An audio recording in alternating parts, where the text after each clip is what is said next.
So good morning, afternoon, and evening to all. As now it's very early for some of our colleagues in the Americas, so thank you for joining us. And I'm delighted to see you all today. Despite we are still virtually meeting today. I'm delighted to make this opening of the first seminar of the Infrastructure Working Group that the GI Hub has developed in close collaboration with the presidency. We have a very busy agenda today, so let me start straight away by highlighting the purpose of this seminar. And infrastructure investment continues to be a priority and a significant opportunity for both advanced and emerging economies, as we have seen in the result of a GI Hub Infra Tracker back in October 2021, as we presented it to the G20. And alongside this broad priority are several important opportunities for sustainable infrastructure investment, which speak to all economies and has the potential to leverage the private sector participation at the scale and the speed we need. So this is especially important given the fiscal constraints in the post-COVID economic landscape, as well as the climate urgency and the substantial investment gap in attaining Paris Agreement targets by 2030.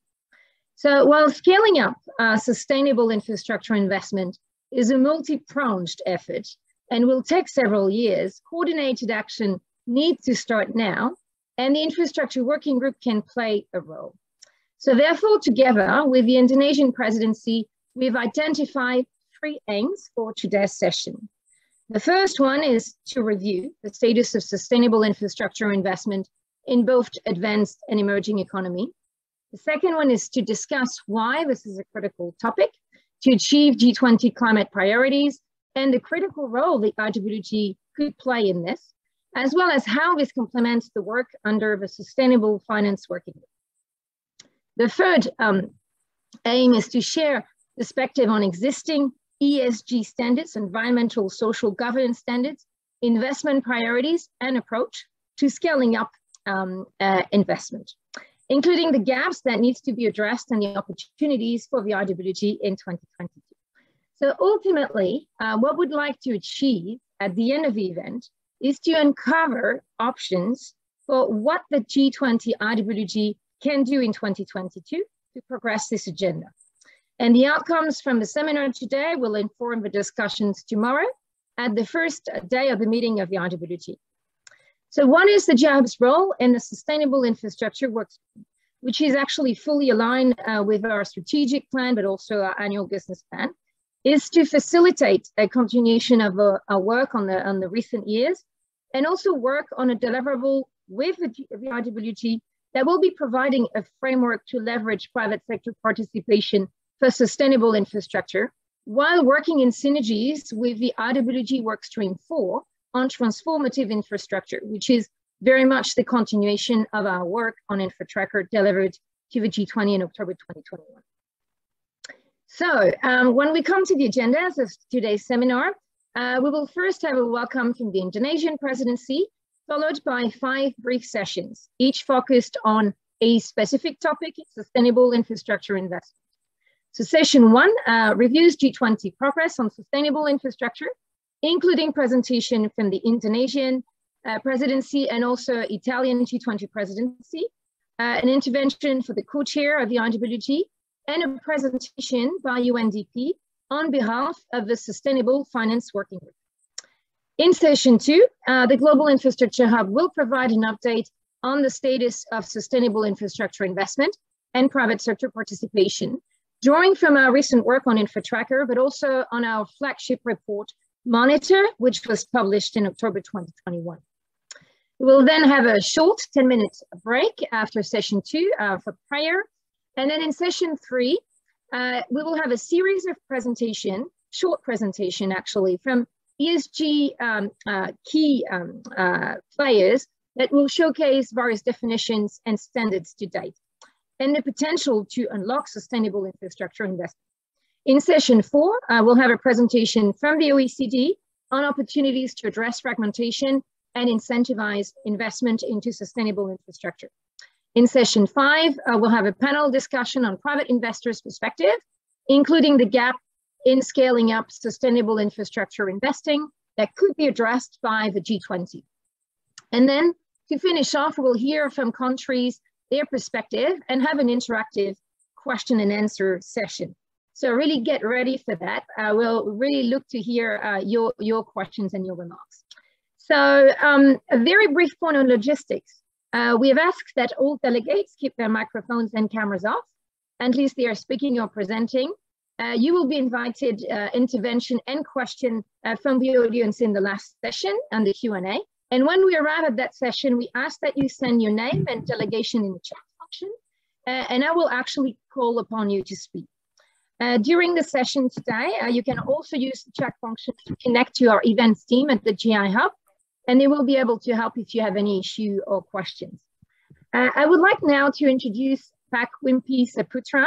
He's the Assistant Minister for Macroeconomy and International Finance within the Indonesian Ministry of Finance, and he's the G20 Finance Deputy. Pak Wimpy, welcome, and the floor is yours. Thank you, Mary. Distinguished speakers, distinguished panelists, ladies and gentlemen, good morning, afternoon, and evening for all delegates. It is great to connect with you in the first Infrastructure Working Group's virtual seminar, and I hope that you are all in good health. It is an honor for me to be here today to deliver the opening remarks at this important event that brings together government institutions, the private sector, and the international organizations in promoting sustainable infrastructure investment. The COVID-19 pandemic remains one of the biggest challenges faced by all countries worldwide. We continue to face ongoing uncertainty as new variants like Omicron emerge. Since 2020, governments across the world have deployed significant measures to support and invigorate their economies through fiscal and monetary policies. And this strong government intervention has resulted in signs of global economic recovery despite the ongoing risk of the emergence of the new variants in the future. As well as the importance of looking after the health of our citizens, the pandemic has also highlighted that we must take the environment seriously.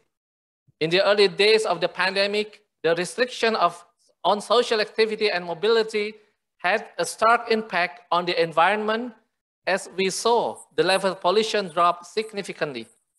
It showed us what the environment could look like permanently if we take the right actions. And it is this goal that we need to keep in mind as we pursue policies to support the economic recovery. Indonesia's theme for its 2022 G20 presidency is Recover Together, Recover Stronger.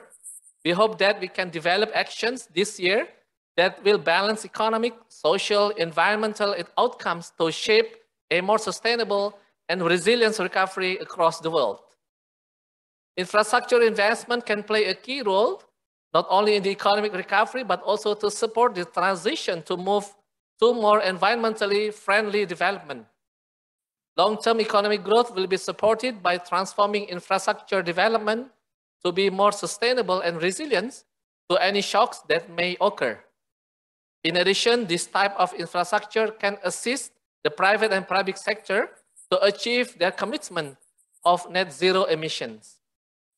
As governments have had to prioritize their national budget to support health and the recovery, it has highlighted the ongoing importance of development partners and the private sectors to close the infrastructure financing gap. And there is also the opportunity to benefit from the knowledge and expertise in developing solutions to boost infrastructure investment.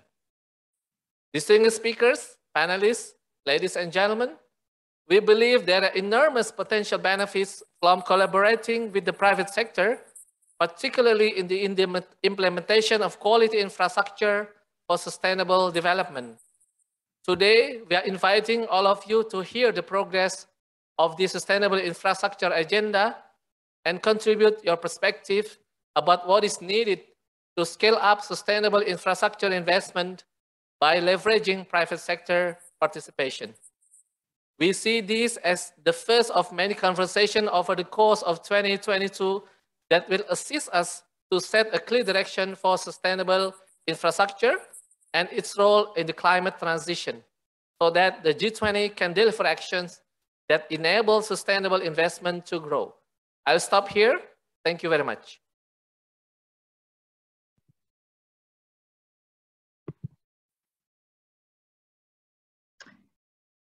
Thank you very much, Pak Wimpi, for setting up the scene for us and the importance of sustainable infrastructure as part of the Indonesian agenda.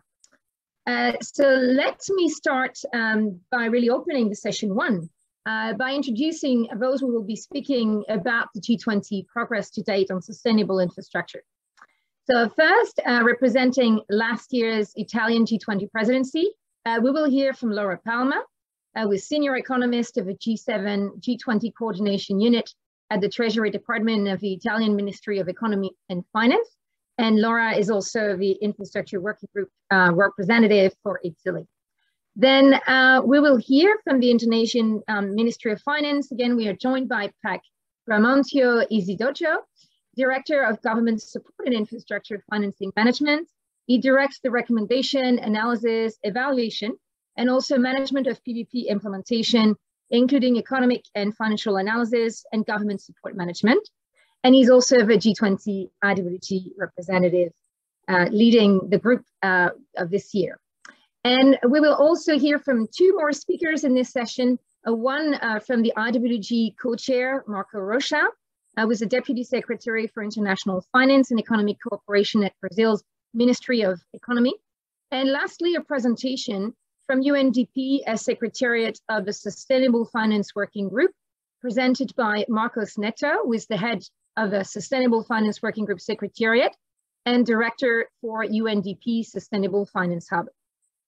So I would like to start by giving the floor to Laura that could provide an overview of work that the Italian presidency has been doing on that topic and how actually it framed the way for a discussion today and this year on sustainable infrastructure.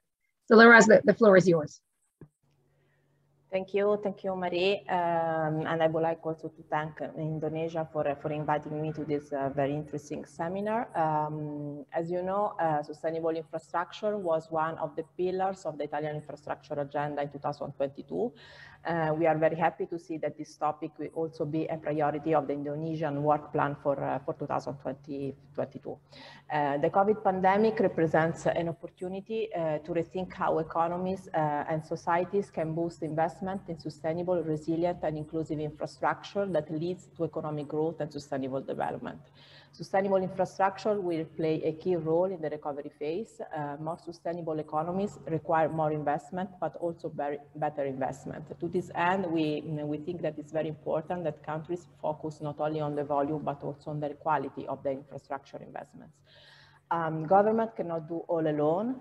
Financing sustainable infrastructure call for an urgent action from all stakeholders involved, including governments, public and private firms, NDBs, MDBs, and civil society. During the Italian presidency, we worked very hard to assure continuity with the work that the IWG has carried out over in the past few years, in particular with the roadmap to infrastructure as an asset class. To this end, we organized a high-level conference together with the OECD and the G20 Long-Term Investors Club, the 2021 G20 Infrastructure Investors Dialogue. This event provided very important inputs that should be further developed. To this end, we really hope that Indonesia will continue working on some of the policy messages underlined in the outcome document that was finalized by the co-organizers of the event and the Italian presidency. In particular, I would like to mention policy message number 3. During the conference, the private sector asked for more transparency on country strategies and certainty about goals and sustainable targets. In this regard, as follow-up, G20 countries could share information on their strategies and long-term infrastructure investment plans in order to build the confidence needed to unlock further private investments.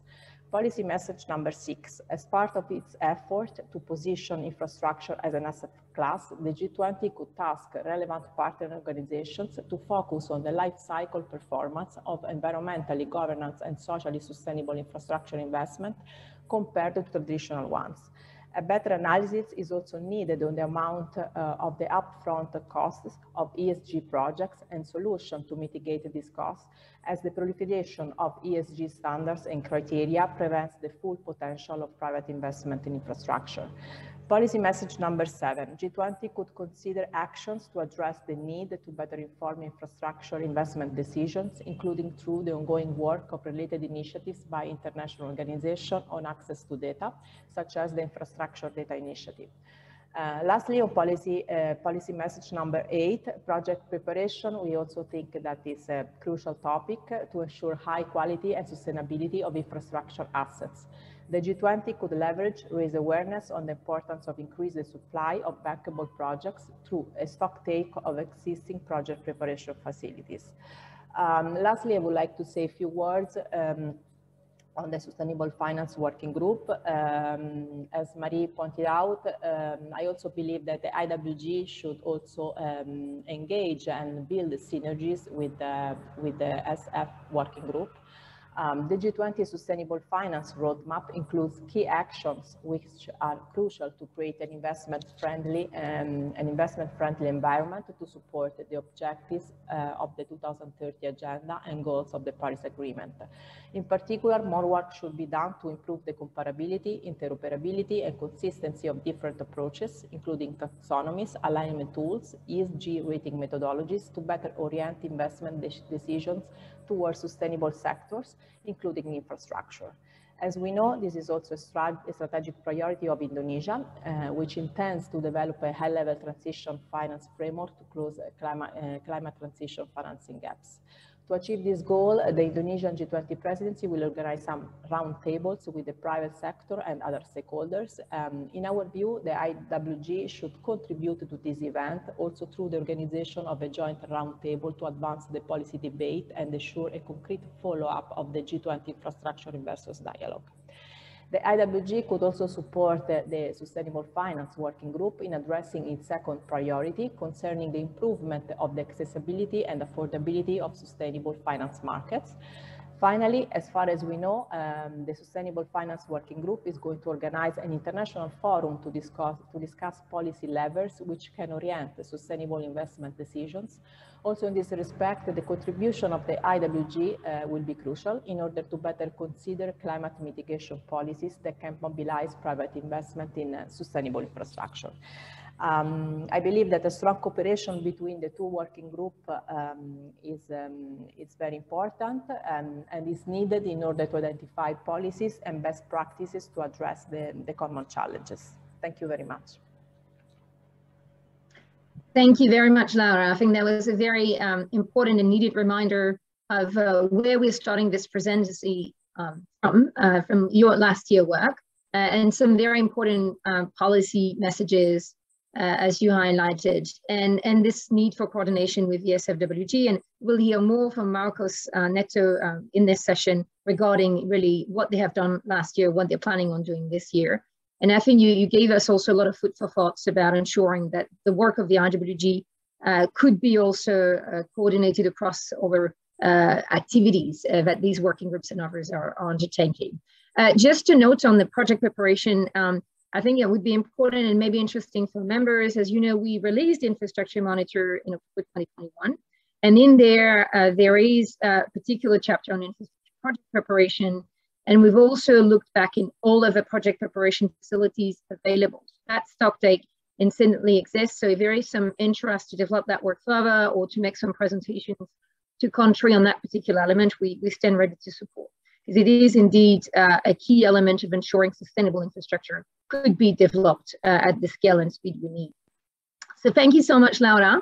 And I would like to now give the floor to Pak Graham for his remarks and introductory remarks on the sustainable infrastructure and how does he see this at the infrastructure working group level. Pak Graham, the floor is yours.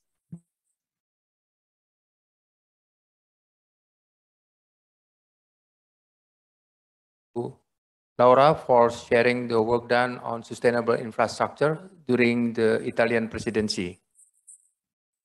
In terms of recovery, the economic transformation is pivotal.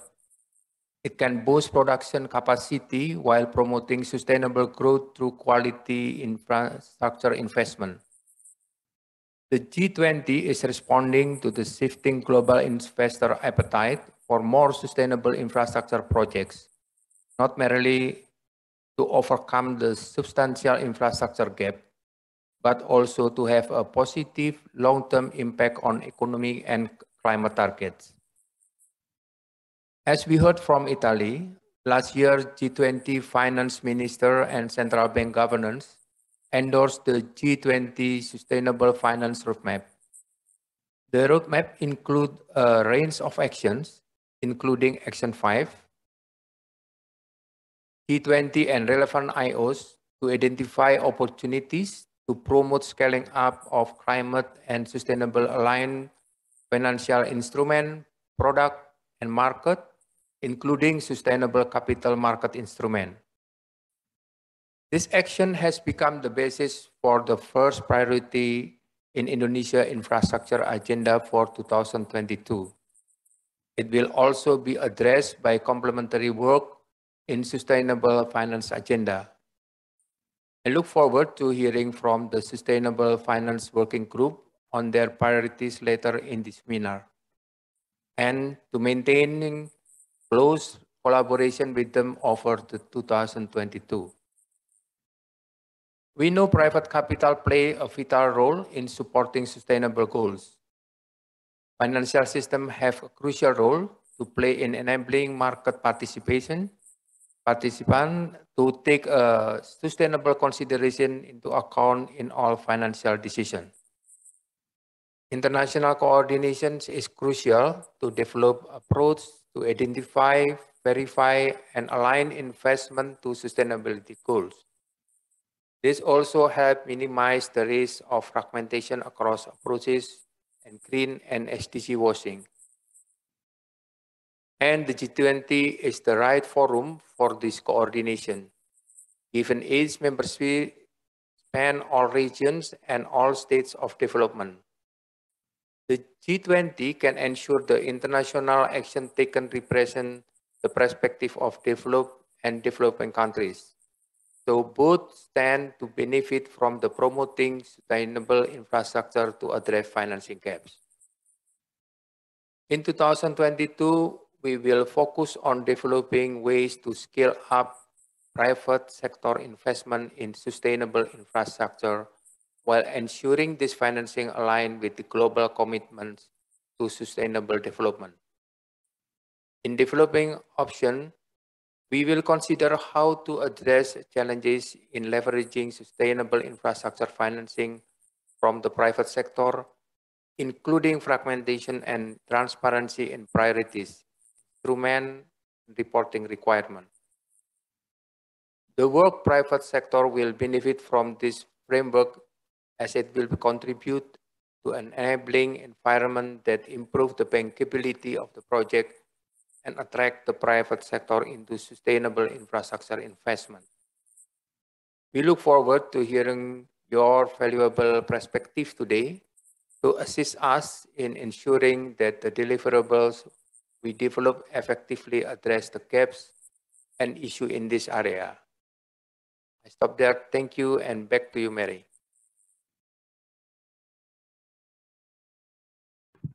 Thank you very much, Pak Graham, for flashing the light on what really is forming your views in terms of what this work at the IWG should address. I think you definitely mentioned aspects of fragmentation and transparency, and especially also thinking about that convergence that we need to start seeing into the ESG standards, as we need to increase the speed at which we are leveraging private sector money. So let me now pass the floor on to Marco Rocha, our co-chair at the IWG, who will be also discussing a bit more what he's envisaging under the work stream 1, as we call it, and as well as how does it align with the G20 priorities. So Marco, the floor is yours. Thanks, Marie. And let me start by thanking and saying that we are very grateful for all the speakers, IOs, and all the participants enriching the exchange of ideas that we're having here today, and to send a special thank for the Indonesian presidency and the Global Infrastructure Hub for putting together such an interesting agenda for discussion. I was asked to briefly review the initiatives advanced by the G20 and to position the works proposed by the Indonesian presidency to foster investments in sustainable infrastructure. I believe that the speakers before me, they somehow touched upon these topics, so I'll be brief.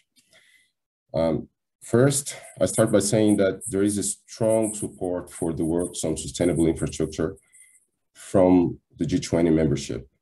In the past 5 years, the topic has continually been placed closer and closer to the center of the G20 infrastructure agenda. And I'm sure that there were other attempts even before that to incorporate social and environmental issues and to pump resources into more sustainable infrastructures.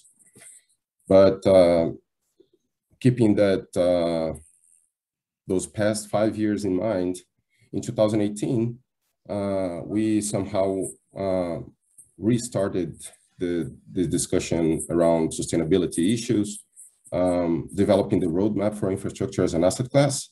There were many elements that speak to that agenda, but there is one in particular that speaks more directly, the quality infrastructure pillar, where we highlighted the need to balance economic and development strategies with environmental and social impacts.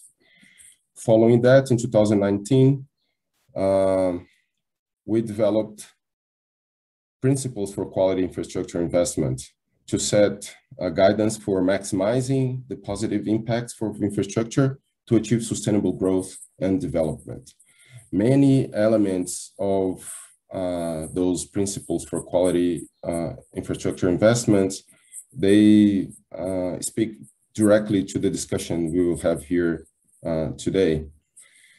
Building on the collaboration with institutional investors and asset managers on infrastructure that was established in 2020, the G20 Infrastructure Dialogue, as highlighted by Laura, was established in 2021 with a particular focus on unlocking further investment and sustainability, and the details were set out by Laura.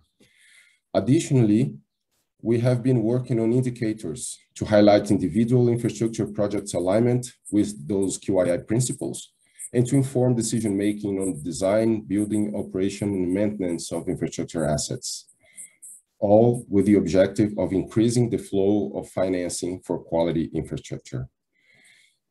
And maybe an important remark here is that it is important that the G20 infrastructure agenda takes forward the work on indicators without losing sight of other frameworks to promote sustainable finance.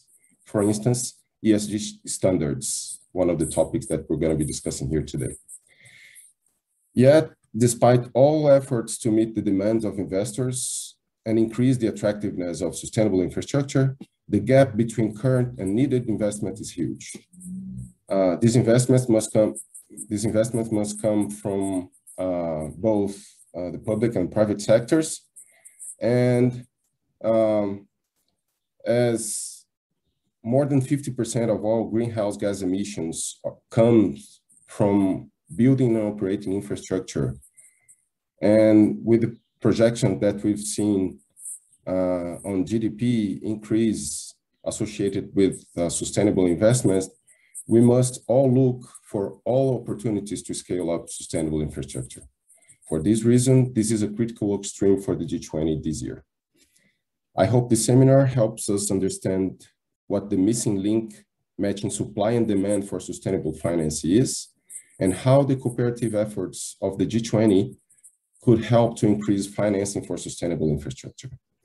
There are several aspects of the questions that need to be addressed, but almost certainly with different levels of impact on the unlocking of private sector participation. So it would be really great to hear your inputs, for instance, on how much or what types of data are missing in this space, what aspects of the regulatory environment deserve more attention. One more specific question would be, where are the restrictions? Are the main restrictions placed on the supplier or on the recipient of funds?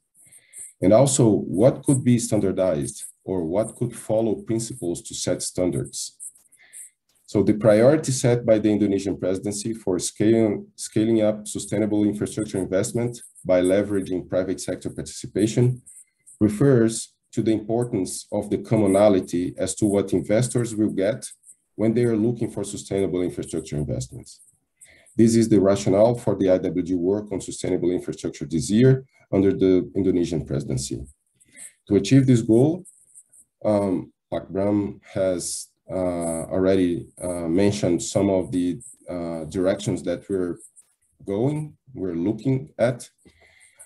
An array of proposed deliverables will be discussed with G20 members on existing and new structures to scale up investment, on regulatory barriers, on data gaps, and on other dimensions that could increase private sector sustainable investment in infrastructure. So we look forward to sustainable infrastructure being a substantial focus of the coming year, and the collaboration of G20 member countries, IOs, and other interested stakeholders, some attending this seminar today, are very important in advancing the work. So with that, I'll stop here and wish you all a very productive meeting. Thank you.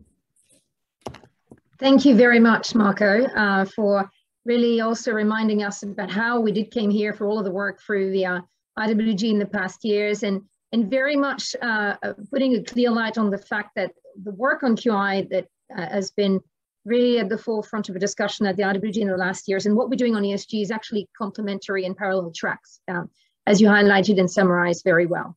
So definitely an important, I think, point that you made here.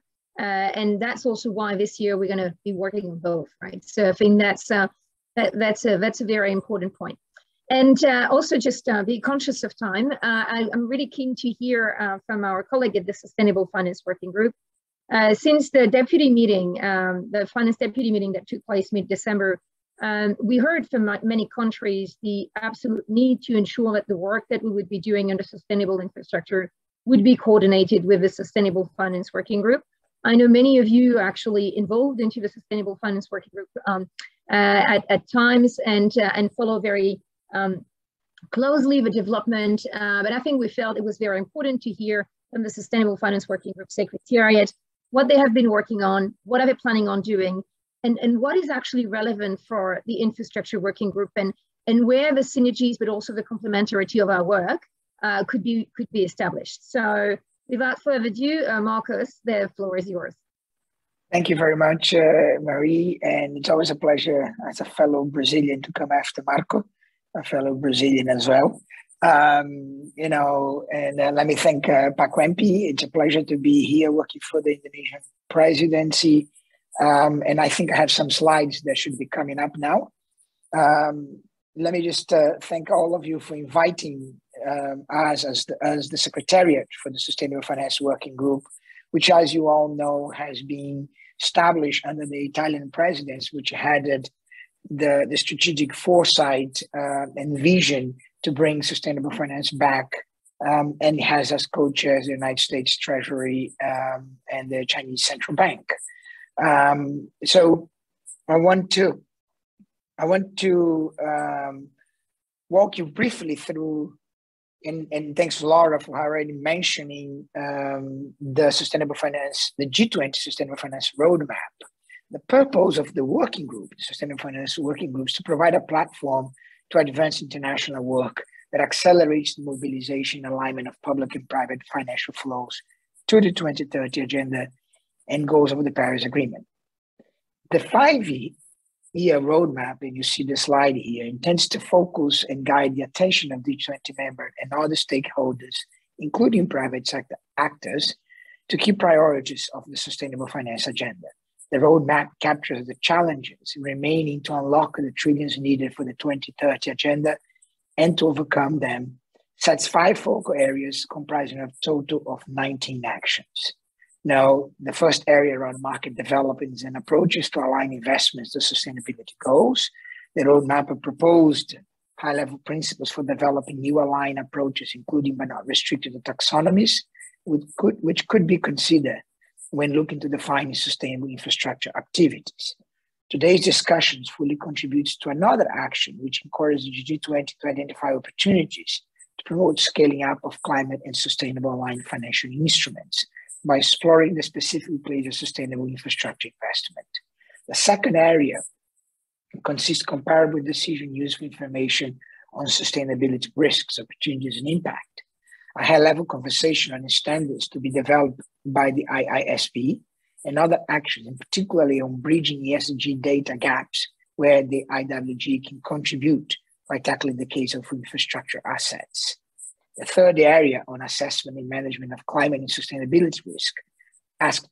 Action 12 calls for effectively identifying, measuring, and managing sustainability-related risks, which in the case of sustainable infrastructure, would benefit from advancing the discussion on how sustainable infrastructure-related risk can affect the capital requirements. The role of IFI's public finance and policy incentives, which are the fourth area of the roadmap, includes actions on accelerate the alignment of IFIs, including MDBs, to the SDGs, and exploring the implications of public policy levers or market signals that could influence sustainable investment decisions. And finally, we have a cross-cutting issues, including digital solutions, capacity building, and transitional finance. If I can have the next slide, please. So where we are this year under the leadership of the Indonesian presidents, we're going to have our first Sustainable Finance Working Group next Tuesday. So take to the fact that what I'm presenting to you today has not yet been fully discussed at the working group, but it follows the deputy meetings, and it is the proposal, if you want, of the presidents in the United States and China's co-chairs. Now, I'm trying to show in the next 3 slides very quickly where we believe there is this synergy, right, between the IWG and the SFWG. The G20 presidents and the FWG co-chairs have developed this work program. Now, the first area for this year is to put in place a continuous annual monitoring exercise for the roadmap. And in that sense, we expected all working groups that across the G20, including the IWG, to be able to present the advancement around the actions, right, into a monitoring exercise or progress exercise that we are setting up with a dashboard and other elements. The roadmap was always designed to allow each president to, prioritize its own elements of a deep dive. And there are 3 work streams this year, right? The first one is developing a framework for transition finance and improving the credibility of financial institutions' commitments. So the SFWG objectives to develop a high-level transition finance framework, building on inputs from other working groups, which would suggest voluntary principles across various elements, including the identification of transition activities and corporate and project level reporting. The IWG work plan includes work on definitions and reporting standards for infrastructure. One key contribution for the IWG could be an in-depth analysis on transition pathways of infrastructure sectors with high greenhouse gases emissions.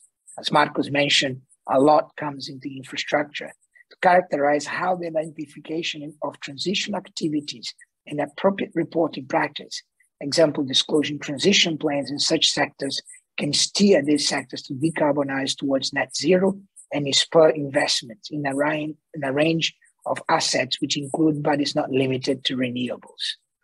The next slide, please. So the second working stream for the SFWG this year has to do with scaling up sustainable finance instruments with a focus of accessibility and affordability. And you can see the slides, where we believe that some of what you're proposing to focus on can truly contribute it. The IWG could support and explore in the case of infrastructure, as affordable access to sustainable infrastructure will be key to achieve the SDGs, and how to best leverage private sector participation will be key to achieve this.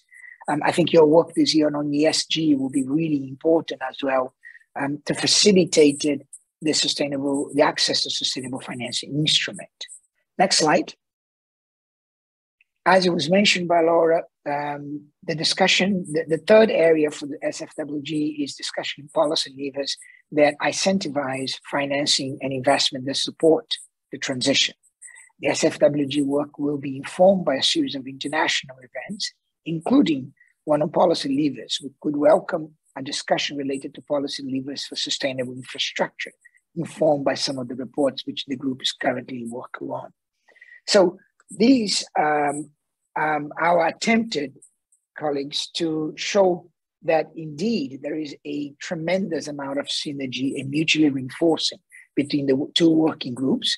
We need to find ways not only to do presentations like this, but actually to use people like Marco, who is in both working group, and others, to make sure that throughout the year, these synergies are materialized. They actually become, a great potential to generate a lot of impact in good policies going forward across the entire G20. Therefore, on behalf of the co-chairs and the presidents, I welcome the invitation, reciprocate the invitation for continuous, very close relationship. We will work with the GI Hub on this, and I look forward to a great year where we can achieve not only our individual working group objectives, but where the sum of the parts is bigger than the total. Thank you very much. Thank you very much, Marcos. So I've taken the time to present really comprehensively the work that the SFWG is planning on doing this year, and also to start highlighting where the work of the IWG could go to complement what the Sustainable Finance Working Group is planning on doing. And definitely what I would echo your support to looking into for supporting your workstream 1 under the SFWG, an in-depth analysis of a transition pathways, because this is also something that the GI Hub, looking into a potential work program of the Indonesian presidency, identified as potentially something that would indeed create a very nice bridge with what the SFWG is doing. So definitely, as you've highlighted, there will be a lot of coordination through obviously the presidency and the co-chairs and the GI Hub, and I'm sure other organizations that will work on that particular work stream. So thank you again to all of the speakers and the countries, starting with the presidency, the Troika member with Italy presenting, and also the IWG co-chair, as well as the UNDP secretariat on the work of the SFWG. So I think we are now closing that first session. And without further ado, just keeping an eye on the clock, and we'll have probably to maybe cut off a bit of time at the end of the Q&A, just to ensure that our colleagues in the Pacific are not getting into too late night again. But so without further ado, let me introduce you. I'm sure many of you know him already, but it's just for some of you that might not. Henry Blas, who is the Chief Content Officer at the GI Hub. That will be really guiding you through that, a brief presentation on session 2 on the status of sustainable infrastructure investment and private sector participation. So Henry, the floor is yours. Thank you, Marie. So good morning, afternoon, evening to all. So I have some slide. Can we go to the first slide? So before sharing, as the title say, a high-level summary of the status of private investment in sustainable infrastructure, we first wanted to just take a quick step back. And some of the previous speakers already mentioned what the task ahead is when it comes to infrastructure. Because infrastructure is, in fact, disproportionately important when it comes to the carbon transition and sustainability more generally. As I think Marco mentioned, more than 50%, some say 70% of the transition on the emission are linked to infrastructure construction and operations. So that makes it extraordinarily important. Last year, the G20 leaders committed to reach carbon neutrality by around mid-century to contain global warming to 1.5 degrees. So this is a significant change to previous commitments. And when we look at the current NDC and the related infrastructure strategies for each country, they all need to be updated significantly to achieve the most recent G20 pledge. And this is a challenge not only faced by the membership, but also by other non-G20 countries. So the gap is significant. And I think every country everywhere is asking themselves the question, how do we get there when it comes to infrastructure, given the importance? Next slide. So infrastructure is complex. It's not only one sector. Unfortunately, it's not only energy. It's got many subsectors, and developing transition pathways is in fact extremely complex, especially when we integrate. It's not only about carbon transition. It's also about sustainable in a broader sense. So it definitely needs to go beyond renewables. And here in that graph, some of the study that we've done last year on the determined presidency around circular economy highlighted the complexity of basically designing transition pathways for all those different subsectors. To compounding the challenge is the fact that compared to other sectors of the economy, the choices need to be made now for infrastructure, given the asset's long operational life. Disclosure and market responses are powerful, but alone they're very unlikely to be fast and strong enough to shape those transition pathways. And those pathways are critical to reduce the risk of stranded assets in the following decade for the private sector. So again, depending on the pace of development, around 50% of the major infrastructure that will exist in 2050, hence will need to be compatible with the carbon neutral world, is either being built, exists, or is being planned today. So we don't have a lot of time when it comes to infrastructure. Again, because assets usually are operated well beyond 30 years time frame. Next slide.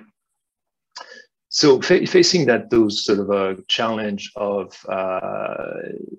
massive gap and not a lot of time, is there something that usually can do to address this risk? While there are other entities and other groups are looking at CO2 emissions and infrastructure subsectors, especially energy, there's currently less focus on the volumes of investment that are required to basically achieve the transition.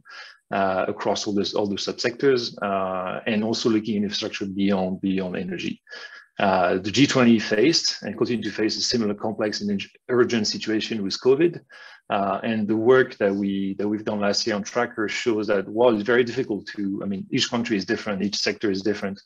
It's very difficult to also create those sort of transformative recovery through infrastructure. There's definitely value in accelerating the sharing of the G20 plans to inform strategies.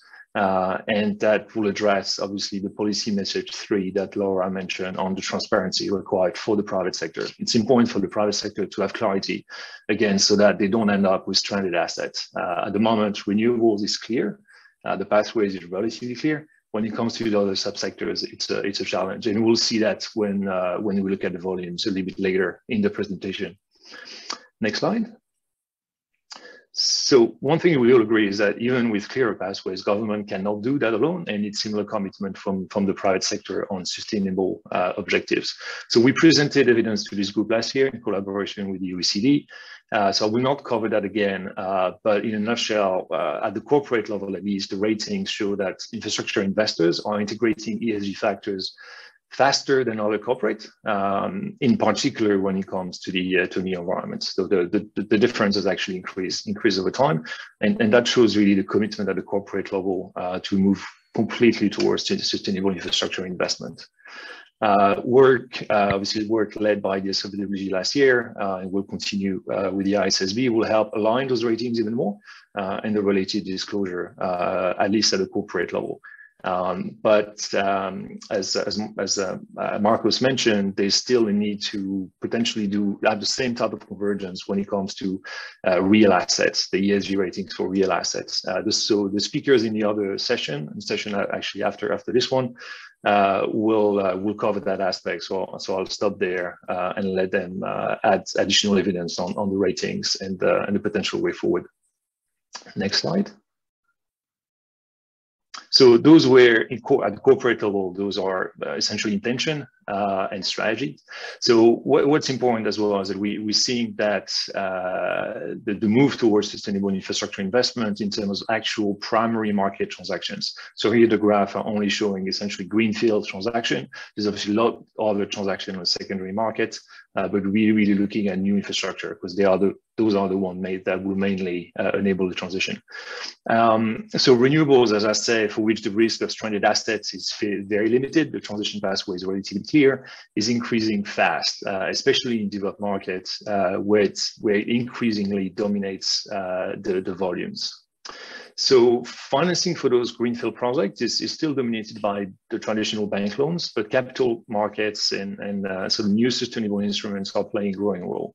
And exploring and scaling those new instruments will address another policy message from last year during the investor dialogue, and obviously there's I think strong appetite to look into enablers for those new instruments in order to scale them and bring new solutions to those markets.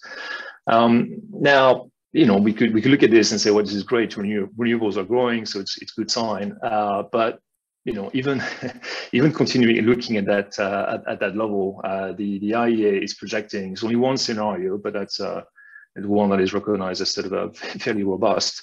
We're talking about a tripling for over the next decade. So every single year we need to triple the total number investment in renewables. So obviously that should apply to private sector as well.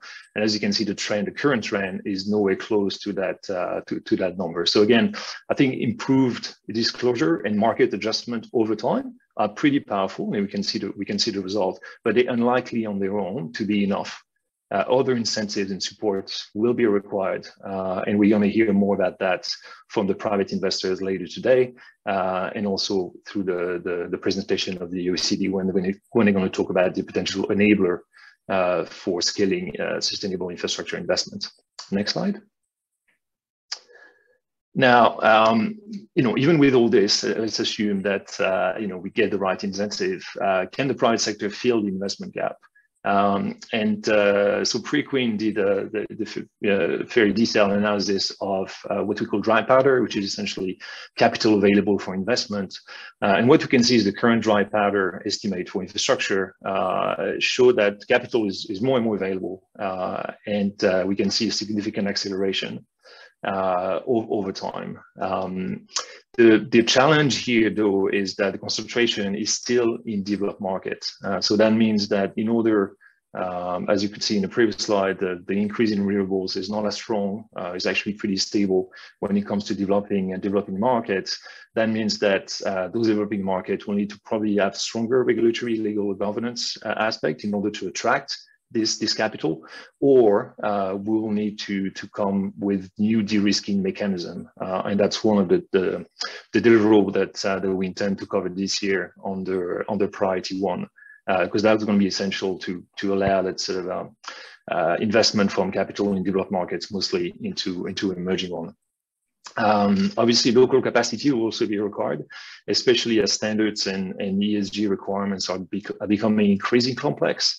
And that's a challenge, especially in emerging markets. Some projects that were bankable, and that's already a big achievement, just a few years ago, are now a lot harder to finance those ESG requirements.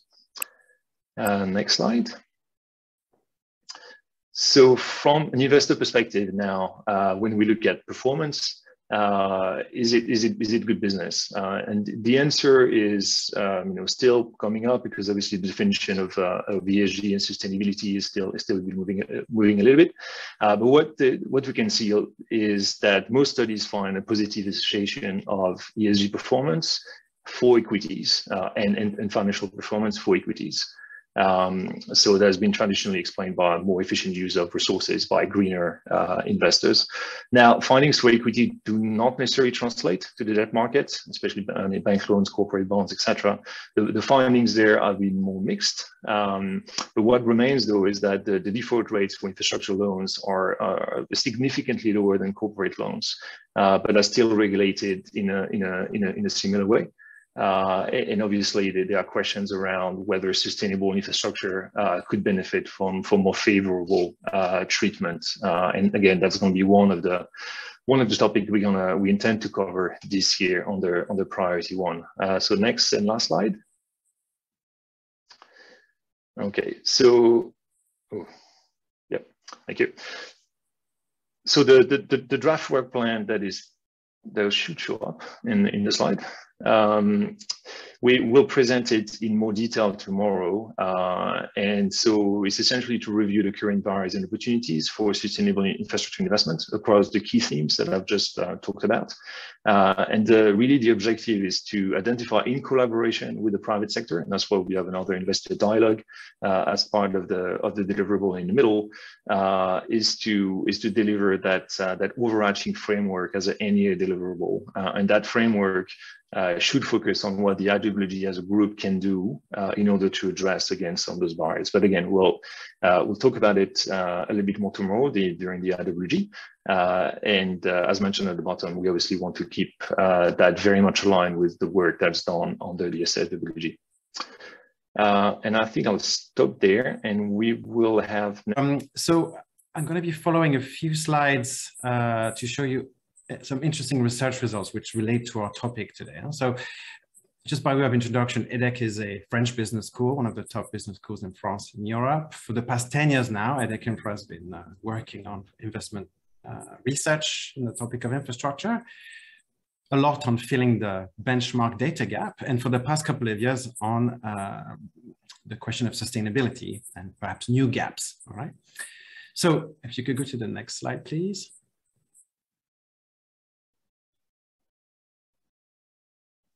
Right. So some of the key things I would like to mention today, then I'll come back to the details. Once I want to show you a review that we've done last year of the main ESG standards that are used by infrastructure investors, and the main findings being that there is still a lot of progress to be made in terms of convergence. So this is kind of where we are today in terms of ESG data standards. Then I'll show you a couple of results from a new forthcoming survey of major infrastructure investors on the question of infrastructure ESG data and exactly how they see this data, what data they would like to see, and also for what reasons. And you'll see that there's a range, but there's also a powerful finding in terms of the importance of risk information. In fact, that I think is the greatest gap today that we have. We like to talk of gaps in a public policy context. So having filled other gaps, we have a clear gap in terms of risk information, the ability of current ESG standards to provide investors with information on risks. And I do think that this forum and the IWG and the work of the Global Infrastructure Hub are ways to accelerate the convergence, because otherwise it might not happen very quickly. I'll also say what about that, also what we know about the convergence of other standards in other areas. Right, so very briefly, last year we did this survey. My two colleagues, Nishta Manotsa and Darwin Marcello, looked at 12 ESG schemes that are used by infrastructure investors. They went through a detailed 4,000 plus individual ESG disclosures. They mapped them all together, and they came up with some interesting findings, primarily that these were very divergent and also biased standards. And this isn't to be too mean about them, because these are standards that have a lot of people have put a lot of work into them, and they are developing still. But these are the findings. First, we found that these standards diverge considerably in terms of scope. So this is important. They don't effectively cover the same thing, even though they often have the same name. And that they're also diverged dramatically in terms of measurement. So what they measure and how they propose to measure certain metrics is very different from one standard to the next. So these are important sources of divergence. There are also important biases. One is that these standards tend to focus on measures of impact, but not so much on measures of risk. I'll return to that because that's quite important. And also that they focus mostly on measures of inputs or processes. Do you do this? Do you report that? But less on outcomes or measures of output, right? What is the actual impact or the effect of the this or that risk on companies or on investments? And again, to be fair, this isn't very surprising, because other research that has looked at ESG standards in capital markets, stocks, bonds, etc., finds exactly the same thing. So we find that we are at the stage where ESG data standards are proliferating. There's more of them all the time, and they have this issue of divergence. But of course, gradually they're meant to converge.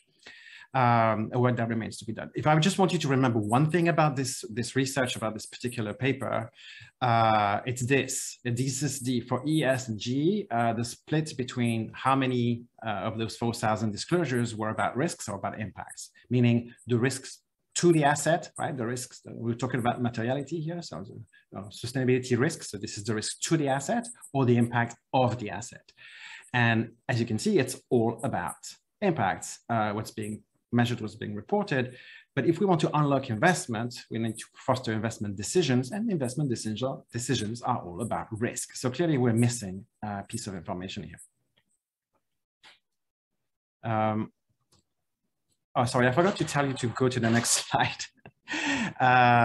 Can you go to the next slide again, please? So that's what I was just showing you, the split between risk and impact in all these different standards, right? So next slide, please. Right. So what we did in order to arrive at these results is we realized at the end, we effectively created a meta standard. So we put together all this information on risk and impacts in all these different standards. And we created what you might call the most parsimonious set for each class, E, S, and G, that applies to any infrastructure asset. So it's very generic. And we've mapped this to the taxonomy that is being used now, including by others, to classify infrastructure investments, which we call TICS, which means the infrastructure classification, company classification standard. And for each one of those things, we are developing an asset level materiality profile, or what we call an exposure profile, to define what data needs to be collected. So having put together the most parsimonious version of these ESG standards, we're now trying to define for each type of infrastructure, of course, what data needs to be collected in order to meet these standards. That's kind of where we're at in terms of this work. But as you can imagine, it's a lot of work, and as it also confirms that standards are still evolving and converging. Next slide, please. Right, so and now let me tell you about this survey. So if you take this meta standard I was telling you about, which has some key risk and some key impact categories for infrastructure assets, and we ask investors which ones do they rank the highest, what do we get? So we did this survey very recently. It's more than 100 investors in different parts of the world, fairly representative of infrastructure investors in general. What they care really about, perhaps this isn't a surprise, is climate change, their impact on climate change, and their impact on natural resources. It's interesting to see that human well-being and economic development definitely come after that. And this is consistent. So here you see the ranking of these things for all these investors. This is something that is consistent across geographies and across investor types. Next slide, please. And if we ask them what they think about risk, then likewise, their main interest is on climate-driven physical risks and access to natural resources. This is what they worry about, or what they think are the most important risks. But I know that social acceptability is also the third greatest concern amongst investors, and this is something very important that we're also working on. So these are the items, if you want, that really need to be documented in order for investors to have the answers that they need. And one more slide on this, please. Next slide, which is very important, which is, so if you ask investors around the world why they need this data, so as I was telling you, when it comes to risks and impacts, they basically all agree. But why you need this data? So do you need it to find new investments, to report to your regulator, to report to stakeholders, or to manage risks? We find very different answers, different weights around the world. In the EU, perhaps unsurprisingly, regulation, reporting to the regulator is much often mentioned as the first concern. So this is the highest ranking reason, right? In other parts of the world, in particular in the US, reporting to the regulator isn't yet a big concern. What is a concern everywhere, it's the pink bars, is managing risk. So clearly investors understand ESG as a risk management question, even though that's not what the standards are reporting. From the point of view of investors, this is clear. And this is something that obviously it needs to be better documented. Next slide, please. So you could ask the question, where is the ESG investment knowledge about infrastructure, right? Because we know that ESG data standards of a divergent view on impacts, again, being consolidated and obviously converging eventually, and doesn't really focus on risks. Huh? So despite the frequent mentions of risk, of impact in lots of documents and in lots of declarations or statements that are made about ESG, we see that investors really care about ESG as a risk management. So this is the main data gap, I think, today in this space. And final slide, I think we know, if we look at the history of standards, accounting standards, all sorts of standards, they usually behave exactly in the way that I described. First, they proliferate, eventually they become, they start to aggregate, and usually the regulator comes into the picture and promotes one or two standards and things really start to aggregate. So the pace of convergence is partly driven by the regulation. This convergence could take a long time unless the regulator helps this, because in markets where risks are badly understood and badly priced, that creating taxonomies, creating categories helps allocate capital. Otherwise, if the market was perfect, if we had all the information, basically we wouldn't need the taxonomy, because the market would just follow the information on risk. So I think this is where really the IWG, the work of the GIH, etc., can be really helpful, is in supporting this convergence, which I'm glad to see was one of the main items that was mentioned earlier in the priorities for the IWG this year. So on this, I will stop and thank you. Thank you, Frederic, for highlighting the need for convergence and also the I guess the gaps when it comes to the consideration of risk and also the type of focus on impact. So conscious of time, I think we're just going to go directly to Just the floor is yours. Thank you, Henry. Thanks everybody for the opportunity to present today, and thanks to Indonesia as hosts as well. I'm Jos Plummeyer, Director of Infrastructure at GRESB. One of the benchmarks and standards I believe that Frederic's study possibly looked into. I'm fairly new to GRESB, joined in November, and I cover infrastructure, as I noted. So if we could just skip to the next slide. So today's presentation, I'm going to cover some very basic stuff on GRESB and ESG benchmarking, then looking ahead to areas of focus for us and for ESG standards and benchmarks in general now and into the future, and then closing on just some thoughts around G20 IWG focus areas, and I believe some of this has already been mentioned by Henry, which is great. If you could skip forward 2 slides, please. Thanks. So at the basic level, what we do at GRESB is we assess and we benchmark ESG performance of real assets, so real estate as well as infrastructure, and we provide standardized and validated data to capital markets. Next slide, please. So to go into a bit more detail on this, essentially we allow funds and assets to complete our benchmark assessment and provide us with data on various aspects focused around E, S, and G. We take that data, validate it, score it, and produce benchmark reports and other tools. And those tools and reports are then given to investors to use that data to make various decisions on. Next slide, please. To go into slightly more detail about the application of those tools and how that data is used. In terms of investors, these are based on feedback we have directly from participants, whether it's investor members or fund or asset participants at GRESB. In terms of investors, allowing them to have a greater overall understanding of ESG issues across their portfolio. They can use data from the assets and funds to make investment decisions as part of investment decisions anyway, and capital allocation decisions. They can monitor across different assets and compare and contrast different assets, often understanding best practice across different assets that they have an investment in. And they can use the GRESB reports as an engagement tool with their fund managers and asset managers as well. In terms of companies, funds and assets themselves, again, this will help, the benchmark reports will help increase understanding of ESG related risks and opportunities and the state of play in terms of material ESG factors across an individual asset or again across a portfolio of assets. And this can help identify best practice at the asset and fund level also.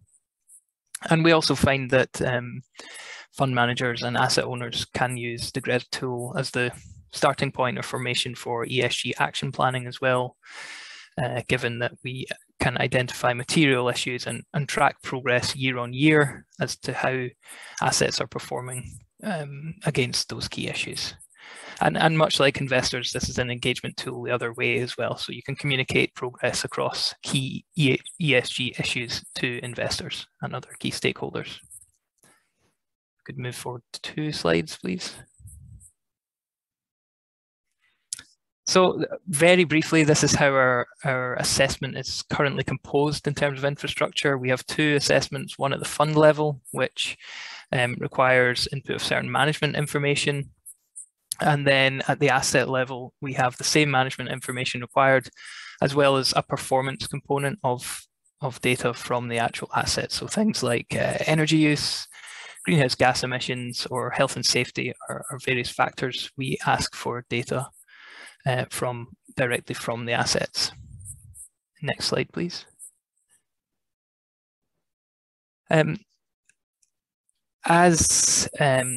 As just mentioned, we understand that ESG is a fast-moving landscape, and there are a huge number of initiatives and different frameworks out there, and the industry is still, seeking the ideal framework, an ideal place for benchmarking in the future. And as a result of that, GRESB have undertaken an 18-month process to develop a 5-year roadmap for our assessment, which will be published at the end of this year. And at the start of this year, we've set out some key principles after an engagement period with our members to focus on what principles will we adhere to when we develop our assessment and benchmark in future. And you can see those principles on the left-hand side of this slide. I won't have time today to go into all of these, but you can find some information on the latest news release on our website. As well as these principles, we know there are certain ESG issues which are coming to the top of the agenda across the infrastructure sector and will have to be addressed in more detail in the years to come. So we're hoping to address these issues while aligning to these key principles in the months and years ahead. Just to give you one quick example, next slide, please. You can see here we have a focus on efforts as well as outcomes. So at the moment, the GRESB assessment and benchmark is based on disclosure of performance information.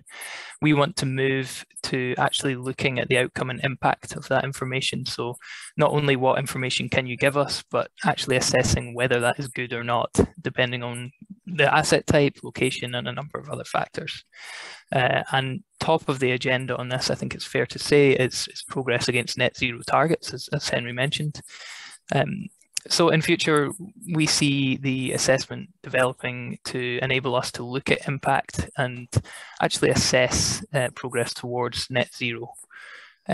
This could be done in a number of ways, and we'll be researching this throughout this year and looking at best practice across the sector and engaging with our members. But one possible way of doing this is looking at low carbon transition pathways and assessing the data given to us against those pathways relative to the sector, possibly location and other factors, as I said. So that's just one example of one ESG issues against one principle we're looking to develop the assessment with. So there's going to be a lot of work that goes into our benchmark over the next year initially and 5 years following that to try and improve and make it as fit for purpose as possible, and taking into account some of the factors that Frederick just mentioned in the previous presentation. If you could skip forward 2 slides, please. Yeah, and I just wanted to close today on thinking about the G20's work and areas of potential focus. And I think Henry's mentioned some of this, but clearly a continued support and efforts to formalise ESG reporting is always welcome. And I think the steps, particularly in advanced economies in setting mandatory ESG reporting, I think TCFD is a great example of this, and actually a good example of integrating risk, as Frederick mentioned. So a continued direction of travel along these lines. Incentivizing or investing in sustainable infrastructure, I think linked to recognised frameworks and benchmarks is a positive in terms of ensuring we take ESG issues into consideration in investment decisions. Thirdly, to help that, providing technical assistance to help benchmark assets, particularly in emerging economies. We know, and we can see from some of the statistics earlier, that capital is flowing towards ESG investments, and it's important to ensure that there's capacity built in emerging economies to make sure that they can report their assets to recognise frameworks and benchmarks to ensure they don't lose out on that available capital. And finally, just to mention research and researching the latest issues on ESG. I mentioned transition pathways earlier. Clearly, still a lot of work to do to have recognised pathways across all infrastructure types, and that kind of research is certainly something at GRESB we would fully support and look forward to integrating into our benchmark in years to come. And that's everything from me today. Thanks once again. Thank you, Joss, for following up on the I guess on the need for more convergence, and also the potential for studying sort of transition pathways, and also highlighting that beyond the standards, the incentives that align with the standards will go a long way in sort of promoting them and accelerating investment, but that also those standards will require capacity building at the local level to enable those projects to be assessed, because they usually add a bit of an extra cost. So thanks a lot for all this, and now I'm going to pass it to Christian. Thank you. HSBC. Thank you very much, Henri, and many thanks to the Global Infrastructure Hub and to the Indonesian presidency for giving me an opportunity to say a few words about Fast Infra and where we are in the process of establishing a globally consistent label for sustainable infrastructure. So maybe we can move to the next slide. I'll just say a word about myself. So I'm Christian Ezeglis.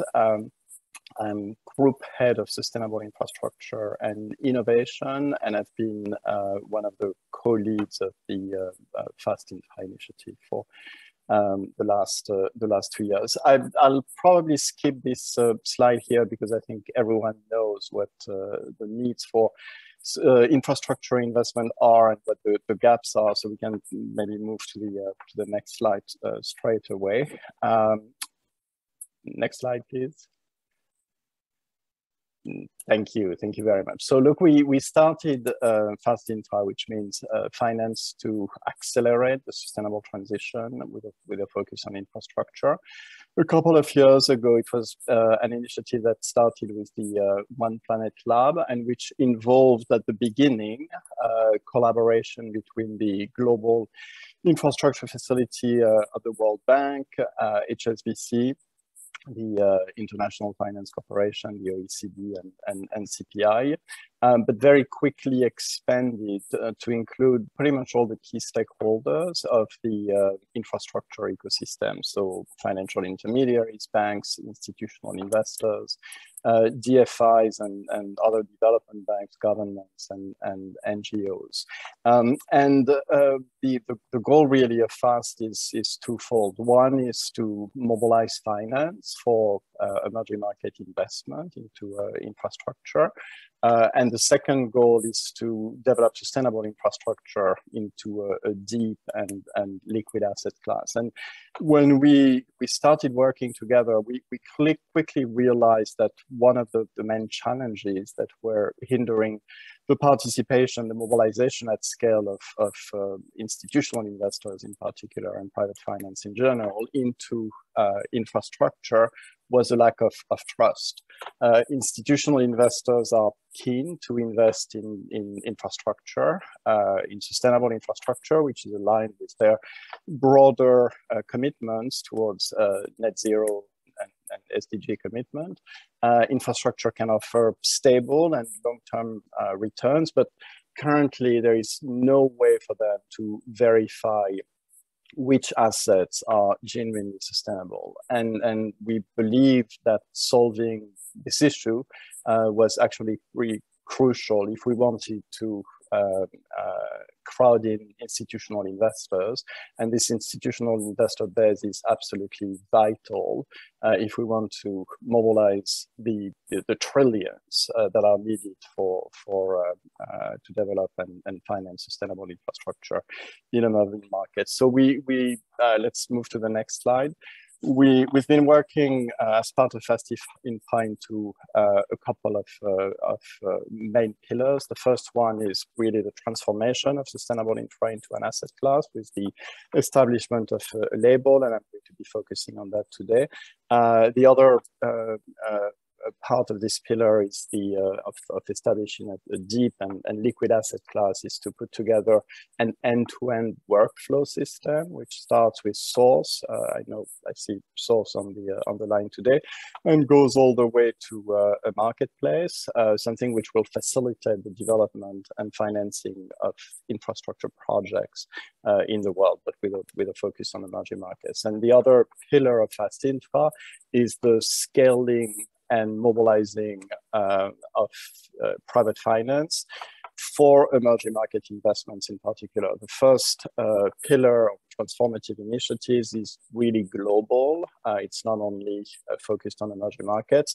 The second pillar on innovative financial mechanisms is really geared towards the crowding in of private finance for emerging market investments. So have more to do with risk enhancement mechanisms to cover some of the risk inherent to emerging markets.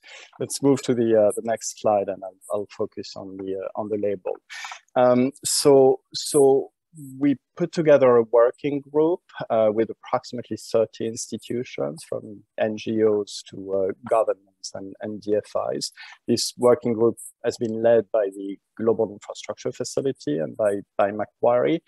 And the task was to map the 20 plus taxonomies and performance, IFC performance standards, Equator principles, QIIP, and all the frameworks that are out there, and to distill them into best practices from an ESG and climate resiliency point of view. So we also work closely with QIIP, obviously, but with CCRI, for instance, to align the climate resiliency criteria of the Fast Infra label to the work done by Carlos Sanchez and the team. So we built a label around 4 dimensions of ESG and climate resiliency with 14 criteria. We've been consulting very extensively with DFIs, with institutional investors, financial intermediaries, and all the key stakeholders of the space. And in Glasgow, we launched the first definitive version of the label. We can move to the next slide. Thank you very much. So here I'm not going to go into details into this slide, but it's a very elaborate and all-encompassing process, which defines the 4 dimensions, the 14 criteria under those 4 dimensions, what the baseline is to be able to get the label. So to get the label, you would need to meet a certain baseline under the 14 criteria which have been established, and under at least one of the criteria to show positive contribution. So to have a stretch above the baseline, and then the owner of the asset, the label is attached to the asset. So the owner of the asset can declare the asset to be aligned with the label. They will have to provide an annual report showing and which will monitor and which will show why and how the asset is indeed aligned with the label, and make this information available in a data repository, which is going to be open to the public and which will be established in the coming months.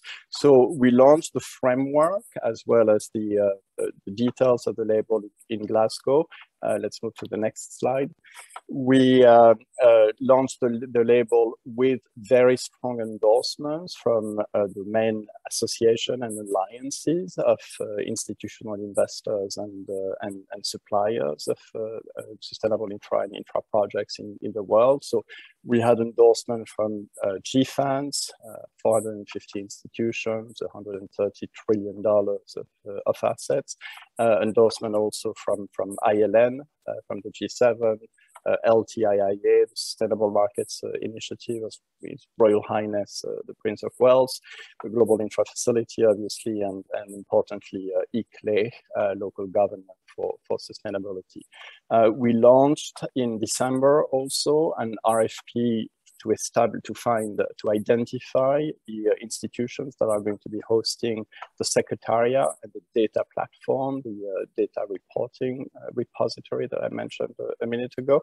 And we are expecting answers. We've got a significant group of institutions that have expressed interest to act as a host and data repository for the label. So we will be receiving answers by February 11th, and then the following weeks we will be identifying and choosing institutions that will be acting as a secretariat to maintain and to update the label, and also to assume the to meet the function of data repository for labeled assets, for information pertaining to labeled assets. Let's move to the next slide, please.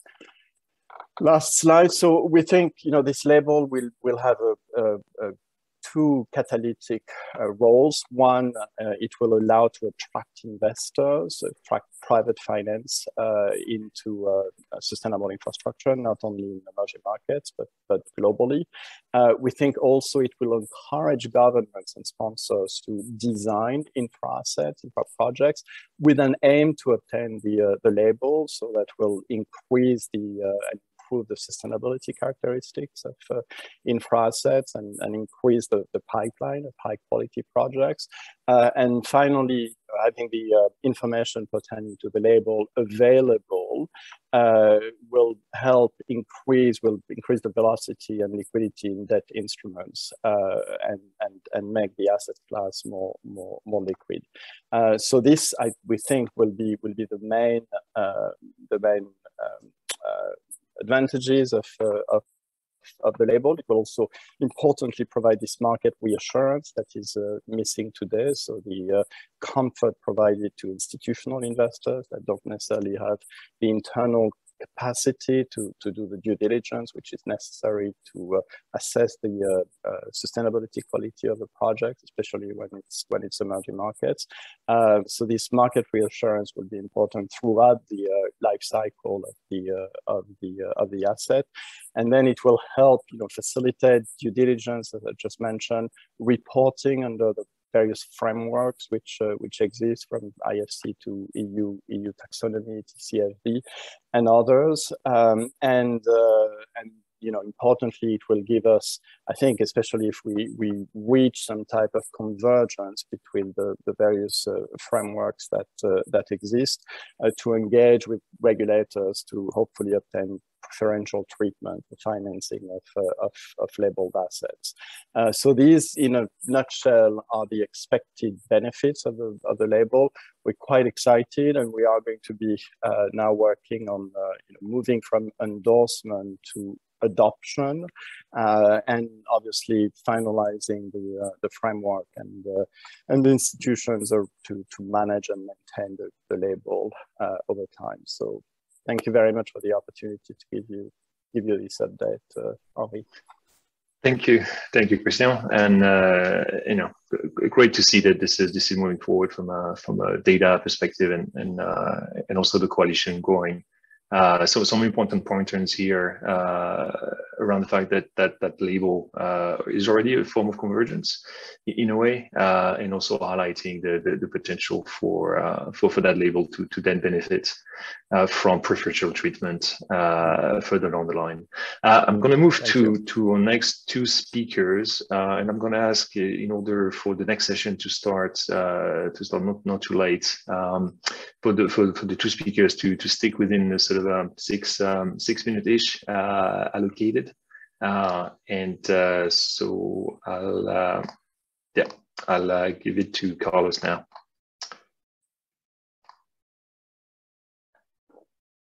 You're on mute, Carlos. You should hear me now. Yeah, it's perfect. Go ahead. Perfect. Henry, I was just thanking you and the Global Infrastructure Hub, the Indonesian presidency, and everyone in attendance today for this great opportunity. And also, let me add that it's a pleasure to come in the same panel as experts and colleagues that bring so much excellent work, such as the one that we were just presented by Jos, Christian, and Frederick, and soon to be also from EBRD. With that being said, I'm conscious of the time limitations, Henry. Let's maybe move to the next slide. And again, my name is Carlos Sanchez, Executive Director for the Coalition for Climate Resilient Investment. And the goal for this presentation is to give you a snapshot into why the coalition was created, what has been delivered, and what lays ahead. In terms of the foundation and the genesis of CCRI, this comes from a deep realization of the exposure that economic, social, ecosystem value is facing due to the difficulties in understanding risk, in understanding physical climate risk.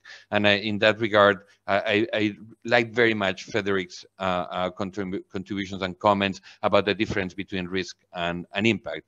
And the reality is that we face a risk of economic, social, and ecosystem value being damaged and eroded in the coming years. We struggle to understand current levels of risk, let alone those timescales that affect infrastructure assets. So there is an urgency to ensure that new infrastructure that you, Henry, very nicely captured as the future needs, to ensure that each asset comes to life with the right attributes in terms of proving its ability to perform in the face of growing exposure to physical climate risks. Currently, one of the key problems is the inefficiency of key incentive structures to incentivize, or in other words, to enforce and reward the right integration of physical climate risk in decision-making. And I must say that this applies to both government, national planning decision-making, and investor asset level decision-making. And that is a tragedy, because in reality, what this means is that those actors that are integrating resilience are not only not seeing the reward, but in some instances being penalized. So in other words, for an increase in initial investment, or let's call it delta capex, there is nothing, or there is not a perfect offsetting of that in terms of reduced operating expenses, reduced cost of capital, more likely revenues. But that, again, also applies to governments. Our ultimate goal is to demonstrate that resilient investments are not investments towards more costly infrastructure assets, but are actually better investments that will protect and will endow those actors with more competitive edge in the future. On the background, you can see the launch of the coalition back in 2019 at the UN Climate Action Summit. Very particular thanks to the UK government that facilitated and has been a strong partner from inception. And you can also see at COP26 where we launch government decision-making solutions along with asset decision-making solutions and also investment vehicles. So maybe in the interest of time, we can move on to the next slide where I can give you a snapshot into the structure of the work and the progress made to date. As said before, our mandate is to deliver those solutions to public and private entities necessary for them to be incentivized and take action in the face of growing exposure to physical climate risk. Naturally, this is divided into working groups: national planning, i.e. working with governments and multilateral development institutions, and asset level, i.e. working with institutional investors and a broad group within the global financial industry. Solutions. In the national planning, what we are developing, and I will go into more detail in the next slide, so let me go a little bit lighter here, a national a systemic resilience metric that is going to guide the measurement of national value at risk over a certain time scale that is crucial, and a national investment prioritization tool that is guiding governments in terms of where those constrained fiscal resources will be best deployed to maximize the protection of national value from physical climate risk. At the asset level, we have finalized the Physical Climate Risk Assessment Methodology, or PCRAM. This methodology basically enables an institutional investor and different actors to interrogate within a specific asset the levels of CAPEX, OPEX, depreciation, and credit quality in the face of the exposure over the lifespan of the asset. So really speaking to the crucial indicators and metrics for investor decision-making, that is cash flow, projection, discount rates, net present value, cost of capital. Associated to that, we have also finalized in a great partnership with S&P Global, the resilience credit quality drivers. Basically, a set of reports that provide guidance in terms of the benefit of integrating the right level of climate data and interpreting that climate data in the right way.